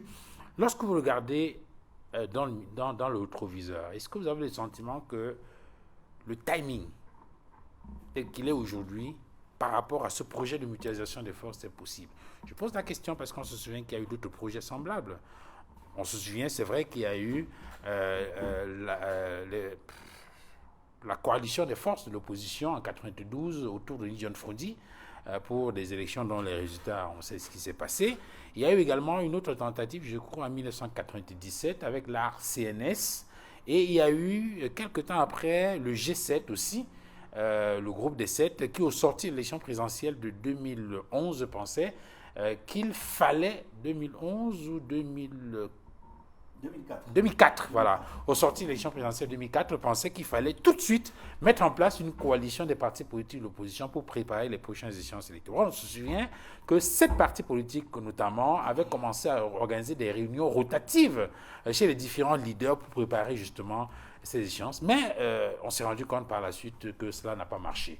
Est-ce qu'en tirant les leçons de tous ces échecs-là et en prenant en compte les observations faites par Aristide Monod, est-ce qu'il y a de fortes chances que cette mutualisation des forces que l'honorable Nitieux appelle de tous ses voeux pour l'élection 2025 puisse se réaliser? Les observations qui ont été faites sont pertinentes. Mais avant de répondre à cette question, je voudrais revenir rapidement sur un propos de mon homonyme, de mon cher homonyme, Edmond Biloa, qui dit que le RDPC a toujours gagné, le RDPC va gagner, et on sait que le RDPC va encore gagner en 2025, c'est ce qu'il a dit. Je voudrais simplement dire, le RDPC va peut-être gagner parce que nous savons les conditions dans lesquelles le RDPC gagne. C'est-à-dire dans des conditions qui sont régulièrement et fortement contestées du fait des fraudes en particulier. Et la raison pour laquelle le RDPC veut toujours gagner de cette façon est là, et tout le monde le voit. Le RDPC est allergique à la réforme du système électoral. Plusieurs formations politiques se réunissent depuis quelques années et ont réussi à refaire totalement, à revisiter l'actuel code électoral en tenant compte des propositions de toutes les formations politiques, y compris des propositions des l'ECAM, y compris des propositions de la société civile. Ils ont déposé ce projet, n'est-ce pas, ce projet de réforme du code électoral auprès de toutes les institutions de l'État, c'est-à-dire la présidence de la République, le Premier ministère, au Parlement, pour que toutes ces institutions-là puissent s'asseoir et regarder et voir comment est-ce que l'amélioration du code électoral peut permettre un bon jeu politique, un bon jeu électoral au Cameroun. Ces formations politiques-là vont certainement faire partie des formations politiques qui sont invitées au congrès du MRC, qui veulent absolument la réforme du système électoral, qui intègre la réforme du code électoral, la réforme de l'ECAM, parce que l'ECAM, dans sa composition actuelle, ne permet pas un jeu politique fluide, limpide, pluraliste et surtout démocratique, dans sa composition actuelle. Tout le monde sait que la majorité des membres de l'ECAM, jusqu'à aujourd'hui, sont ou ont été des militants des carrés du RDPC. Puisqu'en réalité, dès lors qu'on les nomme, ils disent simplement qu'ils ont décidé de ne plus faire partie du RDPC. Mais leur comportement au quotidien n'enlève pas les pratiques, les réflexes du parti unique. Ce sont les anciens préfets, ce sont les anciens gouverneurs, ce sont eux qui sont à l'ECAM, pour la plupart, qui décident de tout, comme ils veulent, quand ils veulent.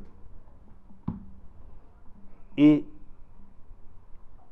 l'un des patrons de l'ECAM aujourd'hui a travaillé au MINAT, que je connais très bien, M. Éric Soussé. Il était, n'est-ce pas, directeur adjoint des affaires politiques, du temps de feu ministre Gilbert Anze Tsungui.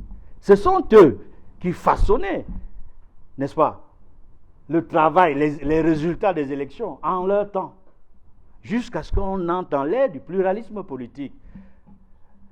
Le ELECAM a besoin d'être réformé, pas seulement dans sa composition, en termes de personnalité, de structure, de ressources humaines, mais dans ses dispositions, dans ses statuts, parce qu'il y a des réformes à faire dans les statuts de l'ELECAM. Le code électoral a besoin d'être retouché également. Et il me souvient également qu'après les élections de 2018, après la contestation que le MRC a faite et d'autres formations politiques, le Parlement européen a réagi à travers une résolution pour dire, une résolution de 2019, avril-mai 2019, pour exhorter le gouvernement camerounais à convoquer les partis politiques, tous les partis politiques de l'opposition au pouvoir, pour s'asseoir et procéder à la réforme consensuelle du système électoral avant toute autre élection. C'est l'un des points de la résolution du Parlement européen. Il me semble peut-être que c'est sur la base de cette résolution-là, entre autres choses, que le MRC n'est peut-être pas allé aux élections législatives municipales de 2020. Parce qu'il n'y a pas eu cette réforme consensuelle du système électoral. Mais après les élections législatives et municipales de 2020, on voit bien comment le MRC s'est allié à d'autres formations politiques, l'UMS, le parti de Cabral, l'UIPCRN, le SJF et d'autres formations politiques, pour travailler à la réforme, n'est-ce pas, du système électoral, en commençant par le code électoral. Mais malheureusement, et je voulais donc répondre à mon cher homonyme, que si le RDPC gagne et va continuer à gagner jusqu'en 2025, c'est parce qu'ils ne veulent pas la réforme du système électoral. Alors, dans l'autre alternative, justement dans l'opposition, c'est la mutualisation des forces pour pouvoir contourner, n'est-ce pas, on va dire, ce verrouillage mis en place par le RDPC. Est-ce que vous avez le sentiment que le timing est en faveur des partis politiques d'opposition? Vous savez, il n'est pas tard. Il n'est pas tard. Là, ça me permet de me rappeler, il y a une trentaine d'années, notamment, quand je lis la tribune de Jean-Michel Nietzsche, je me retrouve pratiquement, parce que j'étais rédacteur en chef de la Nouvelle Expression pendant ces années-là, en 92, notamment pendant l'élection présidentielle du 11 octobre 92, j'étais rédacteur en chef. On avait envoyé plusieurs reporters sur le terrain, dans plusieurs villes du pays, pour couvrir les élections, pas seulement à Douala et Yaoundé, dans le nord-ouest, sud-ouest, et même à Bafoussam. On a recueilli les résultats, on les a confrontés, et on pouvait dire et afficher à la manchette de la Nouvelle Expression que tous les chiffres donnent ni John Fundi, vainqueur de l'élection présidentielle du 11 octobre 1992. J'ai encore cet exemplaire. Et malgré le recul, et après revérification, nous avons constaté qu'il avait effectivement gagné ces élections, mais malheureusement, la Cour suprême, à travers le président de la Cour suprême de l'époque, M. Dipanda Mwele, suant à grosses gouttes, après avoir annoncé de nombreuses irrégularités, a déclaré que le candidat Paul Biya du RDPC est vainqueur de cette élection présidentielle. Depuis, il n'a plus jamais pris la parole. Je le laisse dans sa conscience, j'espère qu'il va faire ses mémoires et qu'un jour peut-être il va dire la vérité sur cette élection présidentielle. Parce que lui, il avait les vrais résultats, tous ces vrais résultats. Et je ne suis pas certain que ce sont les vrais résultats qu'il a lus ce jour-là. En tout cas pour le vainqueur qu'il a déclaré. Je reviens sur la tribune de Jean-Michel Nietzsche pour dire qu'effectivement, en 1992, avant l'élection présidentielle, il y a eu toute une dynamique qu'on a appelée l'Union pour le changement. Et cette dynamique, l'Union pour le changement, était une initiative de l'UPC. Et vous voyez très bien, quand on dit Union pour le changement, c'est UPC. C'est l'UPC à l'époque qui avait initié ce mouvement-là et s'est mis en retrait, a laissé les autres formations politiques décider par eux-mêmes qui peut être le porteur, n'est-ce pas? Le porteur, n'est-ce pas, des attentes, des appréhensions des Camerounais. Et tout le monde voyait que ni John Fundi, chairman du SDF, était très populaire à ce moment-là. Il était très populaire, très courageux. La mobilisation était forte dans tous les meetings à travers tout le pays. Et c'est pratiquement à l'unanimité qu'il a été désigné comme étant le candidat de l'Union pour le changement. Parce qu'il faut le dire, à l'élection présidentielle, ce sont les partis qui présentent leur candidat, qui investissent leur candidat. Il était le candidat du SDF à cette élection. Mais une dynamique des formations politiques de l'opposition s'est réunie, constituée de partis politiques, des personnalités de la société civile, d'un groupe d'intellectuels parmi lesquels Maurice Kamto, qui avait demandé à voter pour Ni John Frondi en 1992. Le professeur Maurice Kamto était encore un jeune universitaire, il enseignait déjà à l'IRIC, il enseignait en faculté de droit. Il avait appelé dans un groupe d'intellectuels, parmi lesquels les Célestin Monga et beaucoup d'autres que je ne vais pas citer ici, voter pour Ni John Frondi. Ils avaient même fait des meetings pour lui. Et les résultats sont ce que je vous ai dit tantôt. Aujourd'hui, à la veille de 2025, où on prépare une élection présidentielle d'envergure, qu'on puisse observer une mobilisation pareille, une coalition pareille dans l'opposition pour faire plier le régime, ou bien le parti RDPC. C'est vrai qu'il y a depuis 1992, après l'Union pour le changement, il n'y a pas eu la possibilité pour les leaders de l'opposition à s'entendre encore comme en 1992. La force de la dynamique de l'Union pour le changement, c'est que ce n'était pas seulement les partis politiques de l'opposition, c'était aussi des personnalités de la société civile, c'était des intellectuels, c'était des associations, des leaders associatifs. Et c'est pour cela que l'Union pour le changement avait produit le résultat que l'on connaît. Et depuis ce temps-là, il n'y a pas eu un autre regroupement semblable à celle de l'Union pour le changement. Parce que justement, en 2004, des partis de l'opposition se sont réunis pour choisir parmi eux un candidat. Et le candidat qui s'est dégagé, c'était Adamou Damdjoua de l'UDC. Mais Ni John Frondi a décidé qu'il ne peut pas accepter un tel résultat en conclave, alors que, je précise, parce que j'ai suivi de près ce conclave-là, pour avoir le candidat de l'opposition en 2004, qui aurait dû être Adamou Damdjoua, mais Ni John Frondi avait dit qu'il ne peut pas, il ira aux élections. Il est finalement parti aux élections. Et vous voyez bien, alors que ce conclave était majoritairement constitué des cadres du SDF, mais eux-mêmes, parce qu'il fallait remplir un certain nombre de critères que majoritairement réunissaient feu Adamou Damdjoua. Et vous avez vu après, Ni John Frondi, sa dernière participation, c'était 2011. Mais en réalité, il a compris qu'il ne pouvait plus continuer. Que vraiment, vu la manière dont il avait joué son rôle historique dans l'évolution politique et démocratique du pays, peut-être il aurait dû passer la main. Il aurait dû passer la main très tôt, en 2011, que les choses auraient été différentes. Mais il a passé, j'estime, la main, le témoin, dans des conditions désastreuses, chaotiques, tragiques, après sa mort.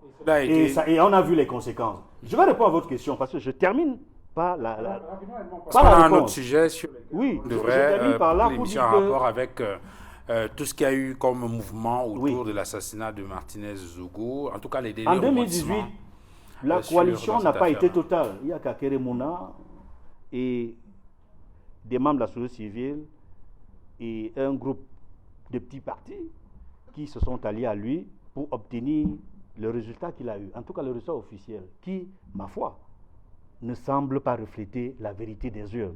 Je n'en dis pas plus pour le moment, mais pour dire que c'est encore possible au Cameroun qu'on parvienne à un regroupement semblable à l'Union pour le changement, à une condition, que les leaders politiques qui vont se regrouper pour la mutualisation de forces soient sincères, qui veulent vraiment le changement. Et Jean-Michel Nitieux, qui a été au SDF, qui n'est plus, qui a réactivé sa formation politique, est un homme politique, je pense, de l'opposition, qui a vraiment de l'expérience, il sait de quoi il parle. Il a transformé le Rassemblement pour la patrie en Front pour le changement au Cameroun.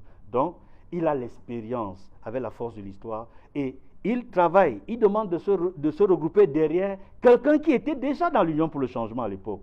Il n'était pas un politique, il était un universitaire, un intellectuel. Il faut maintenant que d'autres leaders politiques, mais aussi des personnalités. Ce qui a fait la force de l'Union pour le changement, il y avait des personnalités de la société civile, il y avait des leaders de la société civile qui ont pignon sur rue, s'engagent également pour un tel mouvement pour qu'on puisse avoir un espoir. Alors, Willy Mengue, je voudrais qu'on sorte de l'émission par cette autre actualité qui a défrayé la chronique le week-end dernier. On se souvient que des informations ont circulé sur les réseaux sociaux en rapport avec la situation de deux principaux accusés dans l'affaire Martinez-Zogo. Il s'agit notamment de Jean-Pierre Amougou Belinga, l'homme d'affaires, et surtout le patron de la DGRE, Léopold Maxime Ekoeko. Des informations ont circulé. On a parlé d'une note annonçant une levée de coûts pour ces personnalités-là. Ensuite, une autre note confidentielle signée par le juge d'instruction du tribunal militaire qui, s'adressant au procureur, au commissaire du gouvernement, indiquait qu'il n'en était rien, que la note n'était pas authentique et par la suite, une autre notification faite par le commissaire du gouvernement au régisseur de la prison de Yaoundé pour lui dire, écoutez, voilà, il n'est pas question de laisser ces deux personnalités sortir parce que le juge d'instruction vient de m'écrire pour me dire que la note qui circule dans les réseaux sociaux n'est pas authentique. Alors, lorsque vous avez appris tout cela, qu'est-ce que cela vous a inspiré comme suggestion, vous, qui, il y a quelques semaines, il faut le rappeler, conseillait justement à ces accusés-là et à leur conseil d'arrêter de s'agiter pour éviter d'être pris dans le piège de la bombe? Oui, justement, je crois que la première lecture qu'il faut faire là, c'est le comportement de l'administration judiciaire qui semble se contredire, c'est-à-dire la note était-elle fondée, la note relative à la levée d'écrou. Bon, elle a quand même circulé, qui en est le signataire, pourquoi, quelles sont ses motivations. Et quand une autre note vient à dédier la première ou à déraisonner la première, c'est comme s'il y a à l'intérêt de ce procès des forces et des forces à la faveur des deux personnalités qui sont détenues et des contre-forces, c'est-à-dire c'est un jeu de force à l'intérieur. Ça, c'est ce que tout le monde peut d'abord comprendre. Et là, automatiquement, il faut que le président de la République, qui est garant de la justice, qui veut la vérité, et toute la vérité sur cette affaire, comprenne que le temps qui passe est déjà très important, puisqu'il y a des pressions du côté du peuple qui veut la vérité, qui veut tout savoir sur cet assassinat odieux, mais également des pressions même au sein de la justice, qui est une justice intéressée, il faut comprendre. Parce que quand vous voyez Amougbelinga, vous voyez Maxime Ekweko, ce ne sont pas des enfants de cœur en matière d'argent. C'est-à-dire qu'ils peuvent aussi jouer allant dans le sens d'agiter la justice et voir quelle piste peut être probable. Donc je crois que en ce qui concerne les deux prévenus, ils ne doivent pas ramer dans le sens de ces agitations-là. C'est-à-dire qu'ils doivent rester sereins, ils doivent rester à l'écoute, ils ne doivent pas être ceux qui auraient peut-être occasionné ce cafouillage-là. Puisque quand j'arrive, je trouve, on me dit, oh, les gens sont en train d'aller à la prison, on dit que Amougbelinga va sortir, et tout, et tu dis, mais c'est terrible. Donc, qu'est-ce que je voudrais dire pour cet épisode, c'est que nos amis doivent continuer de rester tranquilles, c'est-à-dire Amougbelinga, il faut qu'ils doivent continuer à rester tranquilles, ainsi que Maxime Ekweko. Ils ne doivent pas tomber dans pas notre piège. Disons, jusqu'à là, ils ont gardé le calme à un moment donné. Il faut que ce calme reste comme il est, silencieux, et attendre le dénouement.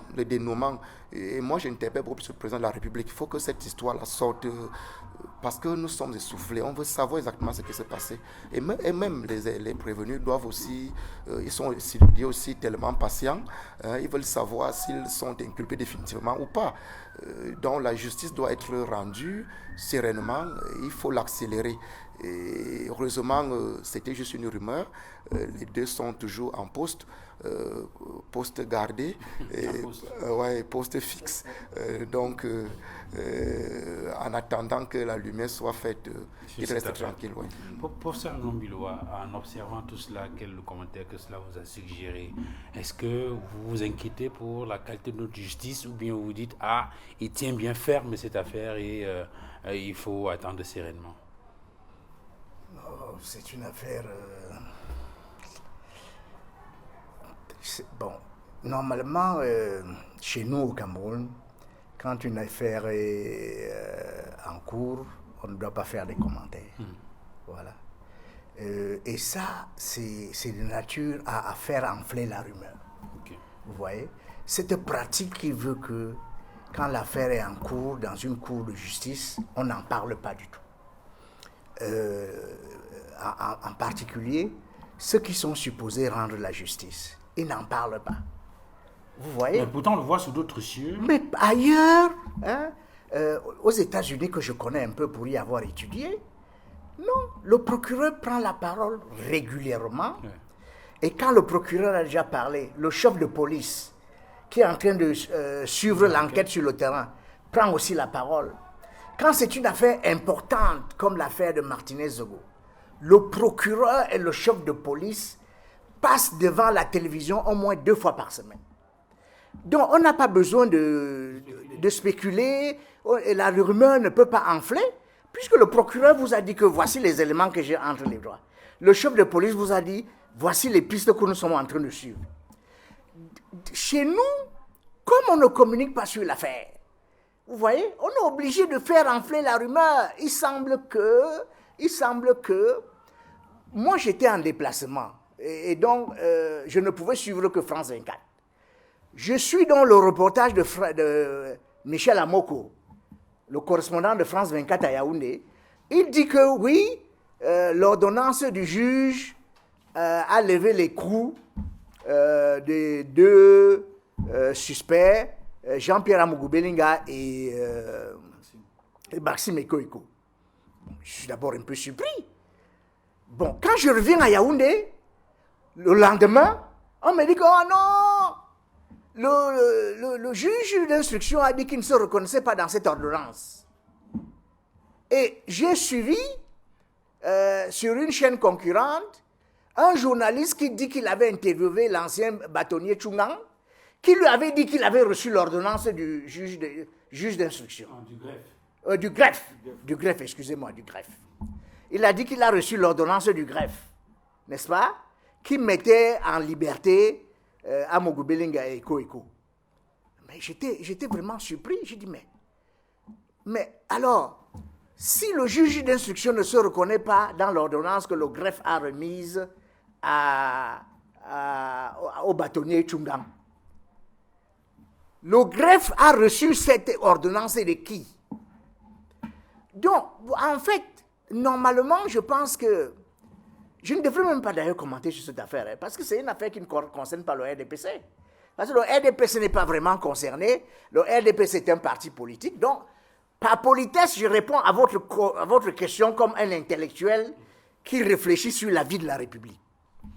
Et c'est-à-dire que, comment cela se fait-il que on n'ait pas ouvert une enquête sur cette ordonnance? La première ordonnance qui serait venue du juge d'instruction. Et la deuxième ordonnance qui est venue cette fois, pas la deuxième ordonnance, le mot qui dit que, la déclaration du juge d'instruction qui dit qu'il ne se reconnaît pas dans l'ordonnance. Bon, si le juge d'instruction ne se reconnaît pas dans l'ordonnance, on a le droit de se poser la question suivante. Qui a donné l'ordonnance au greffe? Et on doit donc interroger le greffe. N'est-ce pas? Il y a un greffier en chef, non? On doit lui poser la question, monsieur le greffier en chef. Qui vous a donné l'ordonnance que vous avez donnée au bâtonnier, n'est-ce pas? Le conseil de monsieur Jean-Pierre Amougou Belinga.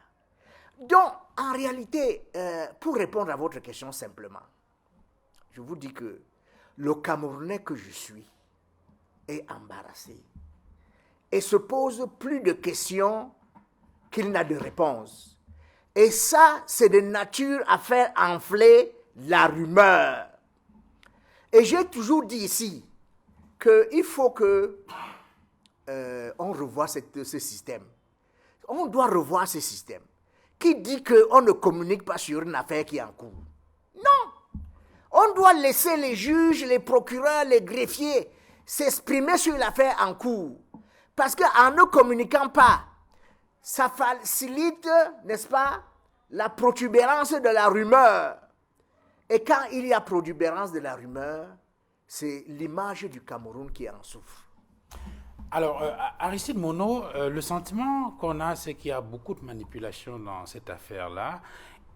Dans le sillage de ces ordonnances ou contre-ordonnances et tout, on a par exemple lu qu'il y avait un maire, je crois, le maire de Bibé, qui avait été interpellé, que ce n'était pas la première fois qu'on l'interpellait, qu'il avait été interrogé sur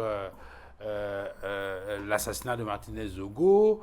On a lu beaucoup de choses dans les réseaux sociaux, certaines indiquant même qu'il y aurait eu une deuxième colonne qui serait venue achever Martinez Zogo après qu'il ait été torturé par les personnes qui sont mises en cause aujourd'hui et qui sont dans les liens de la prévention. Est-ce qu'au finish, vous n'avez pas le sentiment qu'il y a comme une tentative de distraction autour des questions fondamentales qui sont, par exemple, qui a commandité l'assassinat de Martinez Zogo, qui a tué Martinez Zogo. Effectivement, Duval, je pense que les Camerounais vigilants devraient rester focus sur la responsabilité de celui à qui ils ont donné la charge de les conduire, la charge présidentielle. Parce qu'en situation de cacophonie, on a besoin d'un certain nombre d'arbitrages. Et dans le cas d'espèce, l'arbitrage qui est attendu actuellement, c'est l'arbitrage du président de la République. Parce que l'opinion, le peuple camerounais est tiraillé. Et il se trouve, pour ne pas vous interrompre, que dans ce cas précisément, des sources généralement bien informées indiquent que le président s'est mis dans une colère jupitérienne lorsqu'il a appris qu'il y a eu des manœuvres comme celles qui sont opérées le week-end dernier et qui visaient justement à faire libérer un certain nombre de personnes dans cette affaire. Je ne sais pas si le président se met souvent en colère, parce que depuis pratiquement 40 ans, on a l'impression qu'il est de connivence avec ses affidés, ses suppôts, ses lieutenants qui malmènent le Cameroun et les Camerounais comme ils sont en train de le faire actuellement. Nous avons un journaliste qui a été froidement assassiné. Ça, ce sont les faits. Ils sont Ça, constants. c'est une réalité. Qu'est-ce que le Camerounais d'en bas attend? Il attend tout simplement qu'on lui présente les coupables et qu'on leur inflige la sanction la plus suprême. Ce n'est que ça que nous attendons du président.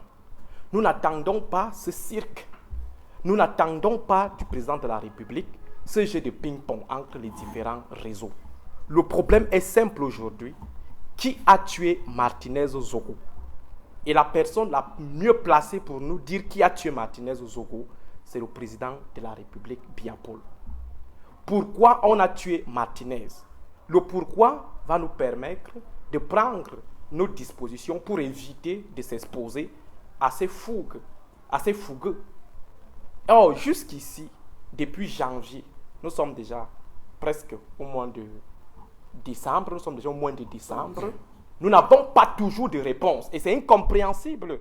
Je me demande si ailleurs ça se passe ainsi. Certains nous diront qu'il y a des enquêtes qui peuvent prendre 10 ans ou 30 ans. Mais dans ce cas, il y a des individus qui affirment avoir tué Martinez, qui disent avoir participé à l'assassinat, avoir torturé. Bon, je ne sais pas si on torture pour que quelqu'un aille vivre, je ne sais pas trop, quand on te fait subir tous ces sévices. Monsieur Mono, la question qui se pose après cet aveu fait par le lieutenant-colonel Justin Daoué, qui a indiqué que l'équipe qu'il a mise en place a effectivement torturé Martinez Zogo. La question qu'on posait, c'est s'ils l'ont torturé seulement, eh bien, dans quel hôpital est-ce qu'ils l'ont amené après l'avoir torturé? Je ne sais pas si on torture, si on peut infliger ce type de service à quelqu'un pour qu'il aille vivre après. Et quel que soit même, en fait, leur bienfaisance ou leur humanisme après avoir torturé, je ne sais pas quel humanisme on peut même déceler dans un acte de torture. Mais toujours est-il que Duval, aujourd'hui, nous restons focus sur nos interrogations de départ. Et nous attendons le président sur ces points. Nos interrogations, au départ, on avait posé cette question. Il y a eu des séries d'assassinats dans ce Cameroun où les officiels de l'État ont été cités. On a vu le dernier cas, celui de Monseigneur Bala. On n'a pas vu tout ce déploiement pour la manifestation de la justice. On s'est posé des questions simples. Première question, est-ce que les gouvernants ont décidé de faire désormais la lumière sur le cas Martinez parce qu'ils sont devenus subitement humanistes? Ça veut dire qu'ils ont la crainte de l'humanité. Est-ce qu'ils se déploient parce que la loi doit désormais être appliquée? Ça veut dire qu'ils sont devenus légalistes. On a posé la question de savoir, est-ce qu'ils se sont engagés dans la voie de la justice parce qu'ils estiment que le système d'impunité doit prendre fin dans ce pays? Quatrième interrogation, est-ce qu'ils ont estimé qu'ils vont désormais se déployer sur ce cas pour se régler les comptes ou ouvrir leur combat pour le grand soir. Et j'avais posé ces questions en rapport avec la sincérité de l'instruction du président de la République qui venait demander à ce que la chose soit remise entre les mains, je pense, de la commission mixte. Alors aujourd'hui, qu'est-ce que le président nous offre?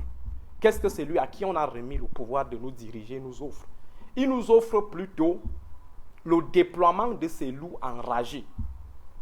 Ce sont ces loups enragés. Aujourd'hui, on est en train d'être malmené par ces loups. Personne n'a donné son pouvoir à Ngongo.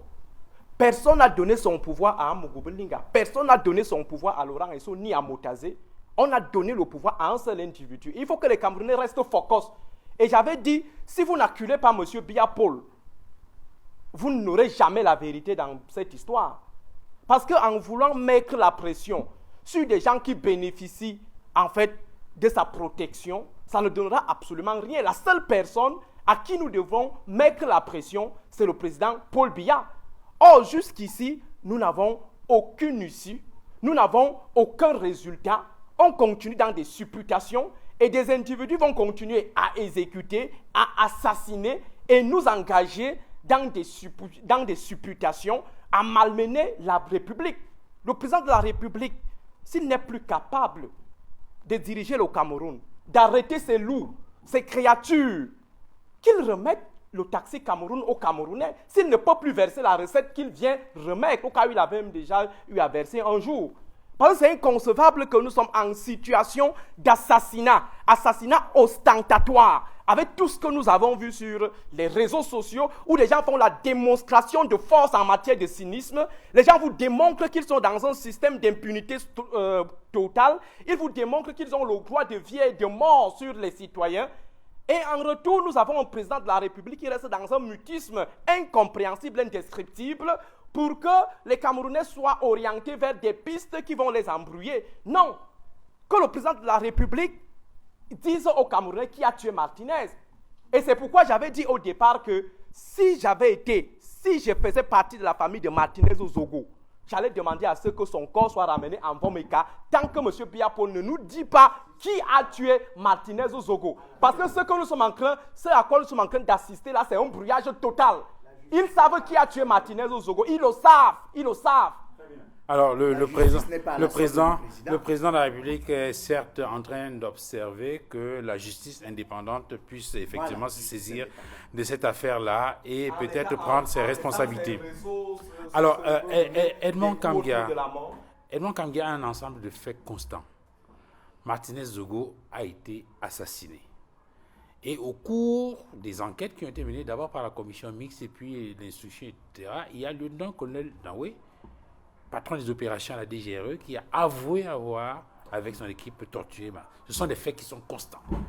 Ils sont dans les liens de la prévention, et puis maintenant, il y a des notes qui circulent, etc. Qui se donnent. Alors, est-ce que, lorsque vous parcourez la note, l'ordonnance du juge d'instruction, il y a une interprétation qui est faite, qui peut donner le sentiment que le lieutenant-colonel Danoué n'a pas informé le patron de la DGRE. Ce qui peut laisser croire que n'importe quel agent de la DGRE peut, de son propre chef, entreprendre une initiative, mobiliser les collaborateurs à Yaoundé et en dehors de Yaoundé pour mener une opération sans que le patron de la DGRE puisse être au courant. On imagine une situation semblable aux États-Unis avec la CIA ou bien avec le service Action en France. Est-ce que cela est possible? Autant de questions qui donnent le sentiment qu'il y a de la manipulation et de la distraction dans cette affaire, alors que la principale question qui se pose, c'est qui a commandité l'assassinat et qui a tué Martinez Zogo? Effectivement, c'est la première question qu'il faut se poser. Qui a assassiné Martinez Zogo? Qui a commandité le crime? Et à qui profite le crime? Voilà les principales questions. Et tout ce qui est en train de se passer embrouille l'opinion nationale et internationale, crée la confusion, la manipulation, et on se perd en conjecture. Et la première hypothèse, comme vous l'avez dit tout à l'heure, quand on lit l'ordonnance, et notamment quand on s'en tient aux propos de l'avocat, n'est-ce pas, de Danoué et et de tous les suspects dans cette affaire, si on s'en tient également aux informations que nous avons par rapport à l'instruction dans ce dossier, nous avons le sentiment que si c'est vrai que le colonel Danoué a agi, pas seul, avec son équipe, sans prévenir son patron, le patron de la DGAE, qui se retrouve dans les liens de la prévention avec lui, ce serait trop grave. Cela signifie que n'importe quel citoyen peut domestiquer ce service, cette institution importante de la République, pour faire du mal à n'importe quel citoyen, qu'il se trouve à l'intérieur ou à l'extérieur du territoire camerounais. Ce serait trop grave qu'une information stratégique parte du directeur des opérations de la DGAE pour parvenir à un individu, un citoyen, qui n'a ni le statut, ni le droit, ni qualité pour recevoir des informations classées top secret et dont peut avoir accès en termes d'exclusivité le président de la République. Il faut également dire dans cette affaire que nous nous trouvons dans une situation où, je l'ai dit dimanche dernier déjà, où l'image du Cameroun est en jeu. Je le redis à dessein. L'image du Cameroun est en jeu. L'image de la justice camerounaise est en jeu. Et j'ai le sentiment, malheureusement, que nos autorités, là où ils se trouvent, dans leurs rangs et grades respectifs, n'ont pas suffisamment pris la mesure du danger que court le Cameroun sur la perception que l'opinion publique nationale et internationale aura du Cameroun. Parce que chaque année, nous devons passer à Genève. Le ministre des Relations extérieures doit passer, comme récemment, présenter l'état des droits de l'homme, se justifier sur des agissements de l'état du Cameroun, sur ses citoyens, ainsi que sur des personnes morales dans la République, justifier le respect des droits de l'homme, qui est un pan. L'autre côté, justifier, expliquer pourquoi la crise anglophone n'est pas terminée. Et sur ce terrain, le gouvernement à profil bas.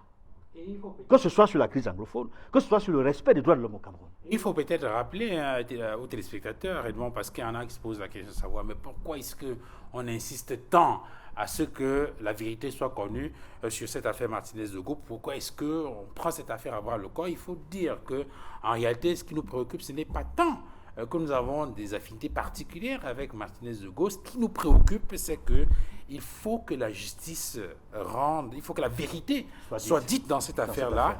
Et il faut en même temps que les gens sachent que nous défendons la corporation. Parce qu'il n'est pas question qu'un journaliste qui fait son travail, qu'il est en train de mener une investigation, qu'il soit arrêté, comme cela a été le cas, torturé dans des conditions sur lesquelles on ne va pas revenir, et qu'on soit dans une situation où on veut créer un flou autour de la manifestation de la vérité. Il faut peut-être rappeler aux téléspectateurs que c'est ce qui nous guide, n'est-ce pas, dans le débat que nous faisons et dans toutes les sorties que nous faisons par rapport à l'affaire Martinez-Zogo. C'est très important du Val-Fangwa de le rappeler. Equinox Télévision, le groupe La Nouvelle Expression, nous recherchons la vérité dans cette affaire. Parce que Martinez-Zogo est assassiné, c'est un journaliste qui est assassiné. Nous sommes nous aussi des journalistes. Nous nous intéressons à ce dossier parce qu'un journaliste a été assassiné. Ça aurait pu être nous, ça aurait pu être un collègue, ça aurait pu être un autre confrère. Et nous avons le devoir de faire respecter les lois au Cameroun. Nous sommes directement concernés par notre corporation. Un journaliste a assassiné, on n'assassine pas un journaliste dans un état de droit. Si nous sommes un état de droit, on n'assassine pas un journaliste. Si quelqu'un se plaint contre un journaliste, il y a des procédures et des formes qu'il peut utiliser. Il peut faire un droit de réponse. Il peut citer en justice. Mais on n'assassine pas un journaliste. C'est la raison pour laquelle nous sommes indignés dans cette affaire. Et on croyait que cette époque était révolue.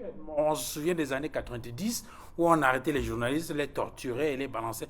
Alors, 30 ans après, quand on se retrouve dans une situation comme celle-là, on se demande si on a vraiment avancé. Et ça me permet de retourner dans l'histoire que je connais bien, que je maîtrise bien et que j'ai vécue. Je commencerai, avant de parler des journalistes qui ont été torturés pendant les années de Braise, et je citerai un que vous allez bien reconnaître, à rappeler que pendant les villes mortes, qui ont commencé les 18 et 19 avril 1991, qui se sont achevés avec l'ouverture de la conférence tripartite le 30 octobre 1991. La vie politique au Cameroun, il y avait de l'effervescence. De lundi à vendredi, c'était ville morte. Rien ne pouvait circuler, les véhicules ne pouvaient pas circuler. Ravitaillement le week-end, le samedi et le dimanche. Et c'était vraiment très difficile sur le plan économique. Il y avait la paralysie.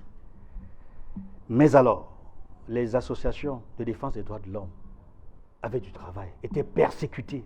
Il y avait Cap Liberté de Djokam Djamini, il y avait OCDH, l'Organisation camerounaise des droits de l'homme de Charles Tchunga.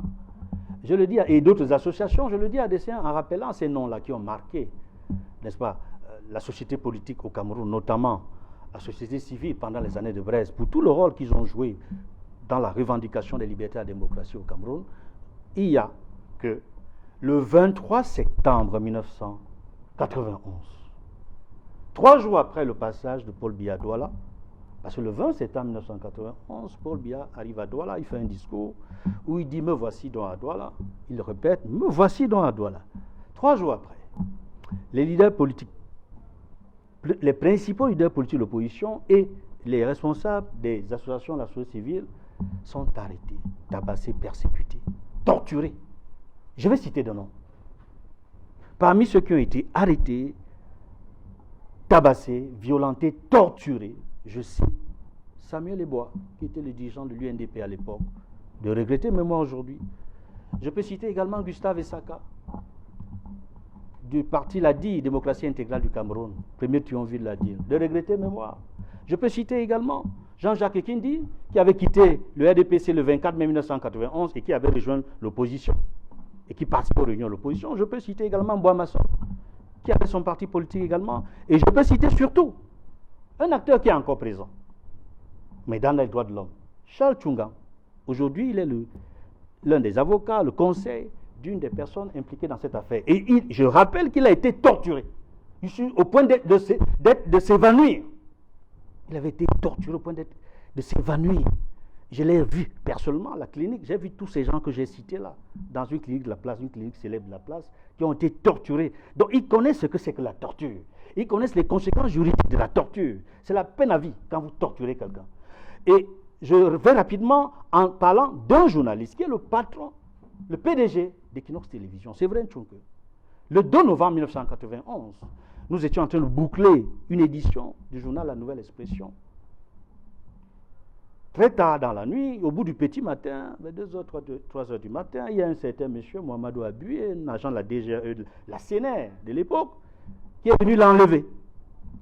L'a amené à Bonanjo, où on l'a roulé dans la boue, on l'a torturé, on lui a pratiquement cassé les broches dans sa jambe. Il était méconnaissable. Il dit, Séverin Tchouka a été torturé. Et nous, était l'intervention de quelques âmes de bonne volonté, on l'aurait laissé mort à Bonanjo, dans des services de sécurité, où ce monsieur qui est mort, celui qui l'avait enlevé est mort dans des conditions que je ne vais pas rappeler ici. Parce qu'il y a le karma. Dieu sait comment il règle ses problèmes. Et c'est vrai que qui s'est retrouvé torturé et qui ne savait plus où il était, une âme de bonne volonté, a immédiatement s'est mis en contact avec Akere Mouna, qui a rapidement appelé son frère Daniel Mouna de regretter Momoa de la clinique Sopor, où il a été interné, où il a eu tous les premiers soins, mais ces soins qu'il a eu là ne suffisaient pas. Puisqu'il avait eu auparavant, c'est vrai que ses soins en France, il fallait qu'il rentre rapidement en France parce que ses broches avaient été émiettées, il fallait qu'il retourne en France.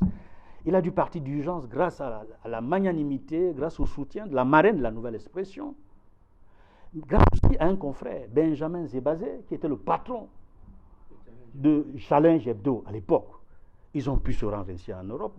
Ce n'était pas facile de voyager à ce moment à l'époque parce que le visa ne lui avait pas été accordé par le consul Raymond Petit à l'époque, consul général à Douala. Il n'a pas pu avoir le visa parti. Donc il aurait pu crever, c'est vrai, aurait pu crever à Douala à cause de cette torture. Mais heureusement, Benjamin Zebazé a usé vraiment de son entre-gens pour lui permettre de quitter le pays. Ils sont passés par Bruxelles. C'est de Bruxelles qu'ils ont traversé la frontière dans des conditions très compliquées pour qu'il se retrouve en France où il a pu avoir des soins requis pour se rétablir aujourd'hui. Et c'est le patron de la nouvelle exposition, le patron de ce groupe, est d'abord et surtout un journaliste.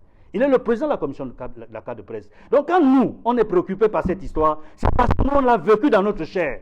Et nous estimons que ça ne doit pas arriver à un autre journaliste d'être torturé au point de mourir. Parce qu'on ne torture pas quelqu'un pour qu'il vive. Après, lorsque l'on sait les conditions dans lesquelles Martinez Zogo a été torturé, pourquoi ne l'a-t-on pas laissé dans un centre hospitalier si on voulait qu'il vive?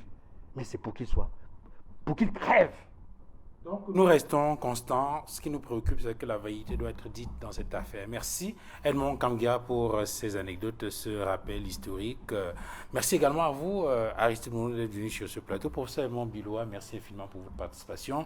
Merci à vous. C'est moi qui vous remercie. Merci à vous, Willy Mengue, et bon retour à la Convention. Merci à vous, Madame, Monsieur, d'avoir regardé cette autre livraison de droits de réponse. Excellent dimanche à tous et à très bientôt. Au revoir.